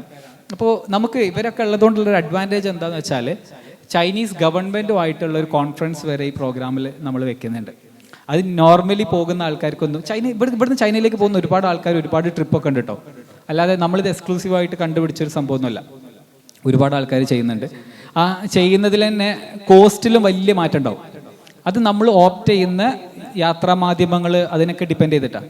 ഇപ്പം നമ്മൾ സർവീസ് അപ്പാർട്ട്മെൻറ്റുകൾ അവിടെ കിട്ടും, അത് ഭയങ്കര ചീപ്പാണ്. ഫ്ലാറ്റുകൾ കിട്ടും, അത് ഭയങ്കര ചീപ്പാണ്. അങ്ങനെയും കൊണ്ടുപോകാം, അതൊരു ചോയ്സാണ്. പക്ഷെ നമ്മൾ 4 സ്റ്റാർ ഫെസിലിറ്റിയിലാണ് അക്കോമഡേഷൻ കൊടുക്കുന്നത്, റമദയിലാണ് അക്കോമഡേഷൻ കൊടുക്കുന്നത്. അതുപോലെ അവിടെ മെട്രോ പോലെയുള്ള പബ്ലിക് ട്രാൻസ്പോർട്ടേഷൻ ഫെസിലിറ്റികൾ ഉപയോഗിച്ചാൽ അതും നല്ല ചീപ്പാണ്. പക്ഷേ നമ്മൾ ബ്രാൻഡഡ് ആയിട്ടുള്ള ബസ്സിലാണ് കൊണ്ടുപോകുന്നത്. കാരണം എന്താ വെച്ചാൽ അവിടെ പോകുന്ന ഉദ്ദേശങ്ങൾ വൃത്തിയായിട്ട് നടക്കണം എന്നുണ്ടെങ്കിൽ കൺഫ്യൂഷൻസ് ഇല്ലാണ്ട് പോകാനും വരാനും ഒക്കെ പറ്റണം. എപ്പോഴും നമ്മളെ കാത്തു നിൽക്കുന്ന നമ്മുടെ വണ്ടി ഉണ്ടാവണം, ഗ്രൂപ്പായിട്ട് പോകാൻ പറ്റണം, അങ്ങനത്തെ കുറേ കാര്യങ്ങളുണ്ട്. പിന്നെ ഇതിലൊരു പേഴ്സണൽ ഇൻട്രസ്റ്റും കൂടെ ഉണ്ട്. ബസ്സുമേ നമ്മുടെ പേരൊക്കെ എഴുതിയിട്ടാണ് കൊണ്ടുപോകുന്നത്. അപ്പോൾ ചൈനയിൽ കുറച്ച് ആൾക്കാർ കാണട്ടെ അല്ലേ? ചൈനയിൽ മലയാളികൾ ഉണ്ടാവില്ല, അവർ കാണട്ടെ എന്നുള്ളതാണ്. വേറെ ചൈനക്കാർക്ക് ബന്ധം നമ്മൾ. പക്ഷേ ചൈനയിലുള്ള മലയാളികൾക്ക് ക്യാൻറ്റൺ വിത്ത് ഉമർ എന്നൊക്കെ കാണൂല്ലേ, അതൊരു രസമല്ലേ? കിടക്കട്ടെ, ഒരു ബ്രാൻഡിങ് മറ്റേ ഇത് പറഞ്ഞ പോലെ. അപ്പോൾ അങ്ങനൊരു സംഭവം നമ്മുടെ എന്താ പറയുക ബ്രാൻഡഡ് ആയിട്ടുള്ള ബസ്സിലാണ് അവിടെ ട്രാൻസ്പോർട്ടേഷൻ ഉദ്ദേശിക്കുന്നത്. ഇത് യാഥാർത്ഥ്യമായാൽ ഉദ്ദേശം മാറിയിട്ട് റിയാലിറ്റി എന്ന് പറയാം. കറൻ്റ്ലി ഇതാണ് ഉദ്ദേശം. ബസ്സസിലാണ് യാത്ര. ഭക്ഷണം പ്രൊവൈഡഡ് ആണ്. ഇന്ത്യൻ റെസ്റ്റോറൻറ്റ്സ് തന്നെ നമുക്ക് ബ്രേക്ക്ഫാസ്റ്റും ചൈനീസും ഒക്കെ അവൈലബിൾ ആണ്. അതല്ല, ചൈനീസ് ഫുഡിനോട് താല്പര്യമുള്ളവരുണ്ടാകും, അത്തരക്കാർക്ക് അതിനുള്ള ഹോട്ട് പോട്ട് അങ്ങനത്തെ സംഭവങ്ങളൊക്കെ അതും അവൈലബിൾ ആണ്. ദെൻ 2 സിറ്റീസ് കവർ ചെയ്യുന്നുണ്ട്. ഗ്വാങ്സു എന്ന് പറഞ്ഞിട്ടുള്ള സിറ്റിയിലാണ്, ഗ്വാങ്ജോ എന്നാണ് അവർ വിളിക്കുക, ഗ്വാങ്ജോയിലാണ് ഈ ക്യാൻറ്റൺ ഫെയർ വരുന്നത്. അവിടേക്കാണ് നമ്മൾ എത്തുക. പക്ഷേ അതിനുശേഷം ഷെൻസൺ എന്ന് പറഞ്ഞിട്ട് ഇലക്ട്രോണിക്സിൻ്റെ സിലിക്കൺ വാലി എന്നറിയപ്പെടുന്ന ഷെൻസണിലേക്ക് പോകുന്നുണ്ട്. 2 ദിവസം അവിടെയാണ്. അവിടുത്തെ ഈ ക്യാൻറ്റൺ ഫെയറിലൊന്നും എക്സിബിറ്റ് ചെയ്യാത്ത ഒരുപാട് പ്രൊഡക്റ്റുകളും മറ്റുമൊക്കെ നമുക്ക് നേരിട്ടിട്ട് പേഴ്സണൽ ആക്സസ് തരുന്ന രീതിയിൽ സപ്ലയേഴ്സിനെ അങ്ങോട്ട് കൊണ്ടുവരുന്നുണ്ട്. അങ്ങനത്തെ ഒരു 1 ഡേ കോൺഫറൻസ് പ്ലാൻ ചെയ്യുന്നുണ്ട്. ആ കോൺഫറൻസിൽ ചൈനീസ് ഗവൺമെൻറ് ഒഫീഷ്യൽസും പങ്കെടുക്കും. ആരൊക്കെയാണ് പങ്കെടുക്കുക എന്നുള്ളത് ഞങ്ങൾ ലൈനപ്പ് ഓൾമോസ്റ്റ് കംപ്ലീറ്റ് ആയിട്ടുണ്ട്. അപ്പോൾ അതും ഷെയർ ചെയ്യുന്നുണ്ട്. അപ്പോൾ ബേസിക്കലി ഇത്രയാണ് ഈ പ്രോഗ്രാമിൻ്റെ ബ്രീഫ് ഡീറ്റെയിൽസ് പറയുകയാണെങ്കിൽ. 9 ദിവസത്തെ പ്രോഗ്രാമാണ്. പിന്നെ അഡീഷണലി നമ്മൾ ഉദ്ദേശിക്കുന്നത് ആർക്കെങ്കിലും താല്പര്യം ഉണ്ടെങ്കിൽ അവർക്ക് മലേഷ്യ അല്ലെങ്കിൽ ബാങ്കോക്കിൽ ഒരു ലേ ഓവർ വെച്ചിട്ട് ആ രാജ്യം കൂടെ കവർ ചെയ്യുന്ന രീതിയിൽ ഒരു 3 കൺട്രി പ്ലാൻ എന്നുള്ള രീതിയിലേക്കുള്ള ഓപ്ഷൻ അവൈലബിൾ ആക്കുന്നുണ്ട്. അപ്പോൾ ഇതിൻ്റെ ഒരു ജസ്റ്റ് ഇതൊക്കെ കേൾക്കുമ്പോൾ എന്തായാലും എക്സ്പെൻസ് ചോദിക്കുമല്ലോ. അപ്പോൾ ജസ്റ്റ് അതും കൂടെ പറഞ്ഞിട്ട് ഞാൻ നിങ്ങളുടെ സംശയങ്ങൾ എടുക്കാം. അപ്പോൾ 1,30,000 രൂപയാണ് വിസയും ഫ്ലൈറ്റ് ടിക്കറ്റും അല്ലാത്ത കാര്യങ്ങൾക്ക് തീരുമാനിച്ചിട്ടുള്ളത്. ഇത് അടുത്ത 3 ദിവസത്തെ റേറ്റാണ്. കൺഫർമേഷനെങ്കിലും കിട്ടിയാൽ, കാരണം ഇത് ഹോട്ടലിൻ്റെ റേറ്റ് അവിടെ ഭയങ്കര ഫ്ലക്ച്വേറ്റിംഗ് ആണ്. പ്രത്യേകിച്ച് ഈ ക്യാൻറ്റൺ ഫെയർ എന്ന് പറഞ്ഞാൽ ലോകത്തെ എല്ലാ ഭാഗത്തു നിന്നും ആൾക്കാർ വരുന്ന, അതിന് ചൈനീസ് ഗവൺമെൻറ് ചെയ്തൊക്കെ നല്ല രസമുള്ള കാര്യമാണ്. ക്യാൻറ്റൺ ഫെയറിന് ചൈനക്കാർ പോകണമെന്നുണ്ടെങ്കിൽ ഓർക്ക് 300 യുവാന് കൊടുക്കണം, എന്നുവെച്ചാൽ 4,000 റുപ്യ കൊടുക്കണം. പക്ഷേ ഒരു വിദേശിയാണ് വരുന്നതെന്നുണ്ടെങ്കിൽ അവർക്ക് ഫ്രീയാണ്. അപ്പോൾ എന്താ പറയുക, അവർ ലോകത്തിൻ്റെ എല്ലാ ഭാഗത്തു നിന്നും ഈ സപ്ലൈസിനെ തേടിയിട്ടൊക്കെ വരുന്ന ആൾക്കാർ ഈ പ്രോഗ്രാമിന് വരുന്നുണ്ടാകും. അതുകൊണ്ട് തന്നെ ഈ ഹോട്ടലിൻ്റെ റേറ്റും മറ്റുമൊക്കെ ഭയങ്കര ഫ്ലക്ച്വേറ്റിംഗ് ആണ്. അപ്പം നമ്മൾ കൺഫർമേഷൻ ഇപ്പം നമുക്ക് കിട്ടിയ പ്രൈസ് പോയിന്റിൽ അടുത്ത 3 ഡേയ്സും കൂടിയാണ് അവർ കൺഫർമേഷൻ തന്നിട്ടുള്ളത്. അപ്പോൾ ആ 3 ഡേയ്സിൻ്റെ അകത്ത് കൺഫർമേഷനാണ് ആവശ്യം, ജോയിൻ ചെയ്യുന്നുണ്ടോ ഇല്ലയോ എന്നുള്ള കൺഫർമേഷനാണ് ആവശ്യം. അല്ലാതെ അതായത് നമ്മൾ ഇത്ര റൂം ഹോൾഡ് ചെയ്യും എന്നുള്ളത് പറയണം, അല്ലാതെ കംപ്ലീറ്റ് എമൗണ്ട് അടക്കേണ്ട ആവശ്യം അതൊന്നുമല്ല, കൺഫർമേഷനാണ് ആവശ്യം. പിന്നെ ഫ്ലൈറ്റ് ടിക്കറ്റ് ഇതുപോലെ നമ്മൾ എത്ര നേരത്തെ എടുക്കുന്നോ, ഇപ്പോൾ നമ്മൾ നോക്കുമ്പോൾ 40,000 റേഞ്ചിലൊക്കെ അപ്പ് ആൻഡ് ഡൗൺ ടിക്കറ്റ് കിട്ടും. ബാംഗ്ലൂരിൽ നിന്നൊക്കെ ഡയറക്റ്റ് ഫ്ലൈറ്റ് ഉണ്ട്, 40,000 45,000 രൂപ ലെവലിൽ ഡയറക്റ്റ് ഫ്ലൈറ്റ് ഉണ്ട്. കൊച്ചിയിൽ നിന്നാണെന്നുണ്ടെങ്കിൽ ഒന്നെങ്കിൽ മലേഷ്യ വഴിയോ അല്ലെങ്കിൽ ബാങ്കോക്ക് വഴിയോ ആണ് പോവുക. അപ്പോൾ ഇതിപ്പോൾ ഒരു 40,000 റേഞ്ചിലൊക്കെ കിട്ടും. അപ്പോൾ ഇതാണ് ഈ പ്രോഗ്രാമിൻ്റെ ഒരു ബേസിക് ഡീറ്റെയിൽസ്. ഇതിൽ എല്ലാം കവേർഡാണ്. അവിടെ എത്തിക്കഴിഞ്ഞാലുള്ള സിം, VPN കാര്യങ്ങൾ എല്ലാം കവേർഡാണ്. VPN വേണ്ടി വരും, അല്ലാതെ നമ്മുടെ നാട്ടിലെ വാട്സപ്പോ യൂട്യൂബോ ഒന്നും ഉപയോഗിക്കാൻ കഴിയില്ല. VPN കിട്ടും, 160 GB ഡാറ്റ കിട്ടും, അതുപോലെ നാട്ടിലേക്ക് വിളിക്കാനുള്ള സൗകര്യവും കാര്യങ്ങളൊക്കെ കിട്ടും. അപ്പോൾ ഇത്രയാണ് ബേസിക് ഇൻഫോർമേഷൻ. ഇനി ഇതുമായി ബന്ധപ്പെട്ട് ഞാൻ കുറച്ച് വിശദമായിട്ട് പറഞ്ഞത് എന്താ വെച്ചാൽ, നിങ്ങൾ അല്ലാത്ത ആൾക്കാർ ഇതിലുള്ളത് കൊണ്ട് ഒരു എന്താ പറയുക, ലൈഫ് ഗോൾസിനെ കുറിച്ചിട്ടുള്ള ഒരു ഐഡിയയും കൂടെ കിട്ടിക്കോട്ടെ എന്ന് വെച്ച് പറഞ്ഞതാണ്. എന്തായാലും നിങ്ങൾ വന്നതല്ലേ, അപ്പോൾ അത് പറഞ്ഞതാണ്. ഇനി നമുക്ക് അങ്ങനത്തെ സംശയങ്ങൾ ഉണ്ടെങ്കിൽ അതിന് വേറെ സെഷൻ ഉണ്ട്. ചൈന ട്രിപ്പ് റിലേറ്റഡ് ആയിട്ടുള്ള സംശയങ്ങളോ കാര്യങ്ങളോ ഉണ്ടെന്നുണ്ടെങ്കിൽ നമുക്ക് അടുത്തതായിട്ട് ചോദിക്കാം. നദീമാണ് ഇതിൻ്റെ ഒരു ഓർഗനൈസർ നമ്മുടെ ഭാഗത്തു നിന്നുള്ള. അപ്പോൾ എന്നോടോ നദീമിനോടോ ചോദിക്കാം, ഞങ്ങൾ 2 പേരും കൂടെ ചേർന്നിട്ടായിരിക്കും റിപ്ലൈ പറയുന്നുണ്ടാവുക. നെറ്റ്വർക്കിൽ നിന്ന് നമുക്ക് ഫണ്ട് കിട്ടും, നെറ്റ്വർക്കിൽ നിന്ന് നമുക്ക് പ്രൊഡക്റ്റ് ഐഡിയാസിനെ വെറ്റ് ചെയ്ത് കിട്ടും. അപ്പോൾ അങ്ങനെ ഒരു ഞങ്ങൾ ശരിക്കും പറഞ്ഞു കഴിഞ്ഞാൽ ഈ ഒരു സ്പെഷ്യൽ ഫോക്കസ് തന്നെ ഉണ്ട്. ഇപ്പോൾ എൻ്റെ നദീമിൻ്റെ ആയാലും നമ്മുടെ കൂടെ ജസീലുണ്ട്, അതുപോലെ ഡോക്ടർ നൗഷാദൊക്കെ ആണെങ്കിലും ഒരു കോർ ഏരിയ ടെക്നോളജി തന്നെയാണ്. എല്ലാവരും ടെക്നോളജിയിൽ എക്സ്പേർട്സ് ആണ്. പുള്ളി ഇപ്പോൾ നേരത്തെ ഡിജിറ്റൽ ഫാബ്രിക്കേഷൻ എന്ന് പറഞ്ഞല്ലോ, നിങ്ങൾക്ക് അറിയുമെന്നറിയില്ല.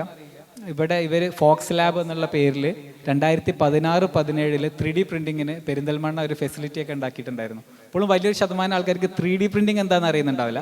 പക്ഷേ 2016-17 അവർ അതിനിവിടെ ഫെസിലിറ്റി ഉണ്ടാക്കിയിട്ടുണ്ട് പെരിന്തൽമണ്ണയിൽ. അപ്പോൾ ഇവർ കാലത്തിന് മുന്നേ സഞ്ചരിച്ചു എന്നുള്ള കാരണം കൊണ്ട് തന്നെ അവർക്ക് അതൊന്ന് സ്കെയിൽ ഡൗൺ ചെയ്യേണ്ടി വന്നു. കാരണം ആൾക്കാർക്ക് മനസ്സിലായി വരണ്ടേ ഇതിൻ്റെയൊക്കെ ഒരു നീഡ്. പക്ഷേ ഇന്ന് ലോകം മുഴുവൻ 3D പ്രിൻറ്റിങ്ങിനെ കുറിച്ചും മറ്റുള്ളതൊക്കെ ചർച്ച ചെയ്യുന്നുണ്ടെങ്കിൽ അതിലെ ഫ്രണ്ട് റണ്ണേഴ്സ് ആണ്, അതായത് someone who can see future. അപ്പോൾ അതിൻ്റെ പേരിൽ തന്നെയാണ് പുള്ളി ചൈനയിൽ അന്ന് പോയി എന്ന് പറയുന്നതും 2015 ഷെൻസനിൽ പോയതും ഇതേ ആവശ്യത്തിന് വേണ്ടിയിട്ടാണ്. അപ്പോൾ ദെർ ആർ ലൈക്ക് നമ്മൾ നോക്കാൻ ശ്രദ്ധിച്ചു കഴിഞ്ഞാൽ ഒരുപാട് കാഴ്ചകൾ നമ്മൾ കാണും. അപ്പം അങ്ങനെ ഒരു ഫ്യൂച്ചറിസ്റ്റിക് ആയിട്ടുള്ള ബിസിനസ്സും മറ്റുമൊക്കെ ചെയ്യാൻ ആഗ്രഹിക്കുന്ന, അതിനാവശ്യമുള്ള നെറ്റ്വർക്കും മെൻറ്ററിങ്ങും ആഗ്രഹിക്കുന്ന ആൾക്കാർക്കാണ് ശരിക്കും ഈ പരിപാടി. അല്ലാതെ നിങ്ങൾ ജസ്റ്റ് ആ ട്രിപ്പ് മാത്രമാണെങ്കിൽ ഒരുപാട് ട്രാവൽസൊക്കെ ട്രിപ്പ് കൊണ്ടുപോകുന്നുണ്ട്.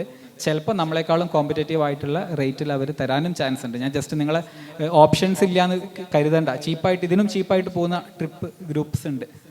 പക്ഷെ നമ്മളെന്താ വെച്ചാൽ ഒരു സെർട്ടൻ സ്റ്റാൻഡേർഡ്സിൻ്റെ താഴത്തേക്ക് പോയി കഴിഞ്ഞാൽ പിന്നെ അതൊരു പറച്ചിലാവും.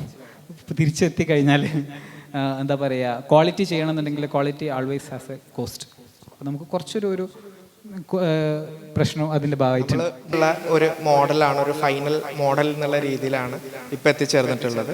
അപ്പോൾ അതിൽ നിങ്ങൾ ഇനി ക്വസ്റ്റ്യൻസ് ചോദിക്കാം. അവിടെ പോയാൽ നിങ്ങൾക്ക് ആക്ച്വലി തോന്നുക ഈ പറയുന്ന പോലെ fear of missing out, speed കൂടി എന്ന് പറഞ്ഞു. സ്പീഡ് കൂടാൻ കാരണം അതാണ്. അതായത് ഇവിടെ ഇതൊക്കെ ഉണ്ട്, പിന്നെ എന്തുകൊണ്ട് എനിക്ക് ചെയ്തുകൂടാ എന്നുള്ള ആക്ച്വലി ഒരു മെന്റൽ ഒരു പ്രഷർ വരും. റിയൽ വേൾഡ് എക്സാമ്പിൾസ് കാണില്ലേ, നമ്മൾ മറ്റേത് തിയറി ആയിട്ടല്ലേ കേൾക്കണമല്ലോ. അത് വരും, ഇത് വരും, AI വരും, പുലി വരും എന്നൊക്കെ പറയുന്ന പോലെ AIക്ക് ഇവിടെ ഉണ്ട് ഓൾറെഡി. അതിൻ്റെ യൂസ് കേസുകളിലാണ് പ്രശ്നം ഉണ്ടാവുക. അപ്പോൾ അതേപോലെ അവിടെ ഒരുപാട് യൂസ് കേസുകൾ പബ്ലിക്കലി അവൈലബിൾ ആണ്. അപ്പോൾ ആ യൂസ് കേസുകൾ നമ്മൾ റീഇൻവെൻറ്റ് ചെയ്യാൻ നിൽക്കണ്ട, റീഇൻവെൻറ്റ് ചെയ്യണ്ട എന്ന് പറയില്ലേ, ഓൾറെഡി ഉണ്ട്. അപ്പോൾ അതിനെ ബേസ് ചെയ്തിട്ട് ബിസിനസ് ചെയ്യുമ്പോൾ നമുക്ക് റിസ്ക് ഒരുപാട് കുറവാണ്. പെട്ടെന്ന് എന്ത് ചെയ്യാൻ പറ്റും, പ്രൊഡക്റ്റൈസ് ചെയ്യാൻ പറ്റും. ഇപ്പോൾ ഒരു ആശയം നമുക്ക് അവിടെ നിന്നിട്ട് തന്നെ അതിൻ്റെ നമുക്കിപ്പോൾ പ്രൈസ് നോക്കിയിട്ട് നാട്ടിലെ സെല്ലിംഗ് പ്രൈസ് ഇട്ടിട്ട് നാട്ടിൽ ഏത് കമ്മ്യൂണിറ്റിക്ക് സെല്ല് ചെയ്യണം എന്നുള്ള പ്ലാനിങ് വരെ ചെയ്യാം. അതിലൊക്കെ മെൻറ്റർ ചെയ്യാൻ നല്ല പരിചയമുള്ള ആൾക്കാരാണ്. നദീമിന് സ്റ്റാർട്ടപ്പ് മിഷൻ്റെ എക്സ്പീരിയൻസ് ഉണ്ട്, KKEMൻ്റെ എക്സ്പീരിയൻസ് ഉണ്ട്, കേരള നോളജ് എക്കണോമി മിഷൻ്റെ ഭാഗമായിരുന്നു, KDISCിൻ്റെ ഭാഗമായിരുന്നു, KDISCിൻ്റെ പ്രൊജക്ട് മാനേജറായിരുന്നു, Kerala development and innovation strategy കൗൺസിലിലെ പ്രൊജക്ട് മാനേജറായിരുന്നു. അപ്പോൾ അങ്ങനത്തെ ഒരു ടീം തന്നെയാണ് നമ്മളെ കൂടെ ഉള്ളത്. ദെൻ ഡെഫിനറ്റ്ലി വലിയ ഹ്യൂജ് സ്കെയിലുള്ള, ഇപ്പോൾ ഡോക്ടർ നൗഷാദിൻ്റെ ബിസിനസ്സിൻ്റെ ആനുവൽ ടേൺ ഓവർ 2000 കോടിയാണ്.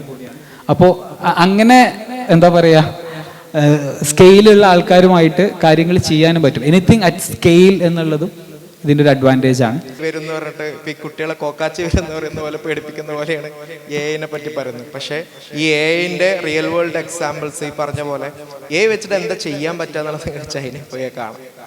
മീൻസ് അതുപോലത്തെ എക്സ്പോഷർ അവിടെ അവൈലബിൾ ആണ്. ഒരു എക്സാമ്പിൾ ഓർ സംതിങ് അവിടുത്തെ ഒരു എക്സ്പീരിയൻസ് റാപ്പിഡ് പ്രോട്ടോടൈപ്പിങ്ങിന് വേണ്ടിയിട്ട്, ലൈക്ക് അവിടെ എങ്ങനെയാണ് റാപ്പിഡ് പ്രോട്ടോടൈപ്പിംഗ് നടക്കുന്നത്, അതിൻ്റെ എന്തെങ്കിലും ഒരു എക്സ്പീരിയൻസ് ഒരു ഷെയർ ചെയ്യാൻ പറ്റും ആക്കാൻ പറ്റുന്നുണ്ടെന്നുണ്ടെങ്കിൽ അത്രയും റിസോഴ്സസ് അവിടെ അവൈലബിൾ ആണ്.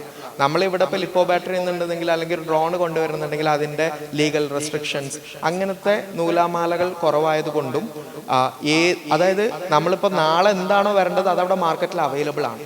അതാണ് rapid prototyping of course easy ആക്കുന്നത്. ഇപ്പോൾ 3D പ്രിന്റിങ്ങിൻ്റെ കേസ് പറയുകയാണെന്നുണ്ടെങ്കിലും നമ്മളെ മനസ്സിൽ 3D പ്രിൻ്റർ എന്ന് പറഞ്ഞാൽ ഒരു നൂലിട്ടിട്ട് ഇങ്ങനെ ചൂടാക്കി ഉരിക്കുന്ന സാധനമാണ്. അത് one type of 3D printing ആണ് അല്ലേ. ഫ്യൂസ്ഡ് ഡെപ്പോസിഷൻ മോഡലിംഗ് FDM എന്ന് പറയുന്ന ഒരു single type of 3D printing ആണ്. 3D പ്രിന്റിംഗ് പല ടൈപ്പ് ഉണ്ട്. അതായത് റെസിൻ വെച്ചിട്ട് ക്യൂർ ചെയ്യുന്നുണ്ട്, പൗഡർ വെച്ചിട്ട് ചെയ്യുന്നുണ്ട്, നൈലോൺ വെച്ചിട്ട് ചെയ്യുന്നുണ്ട്.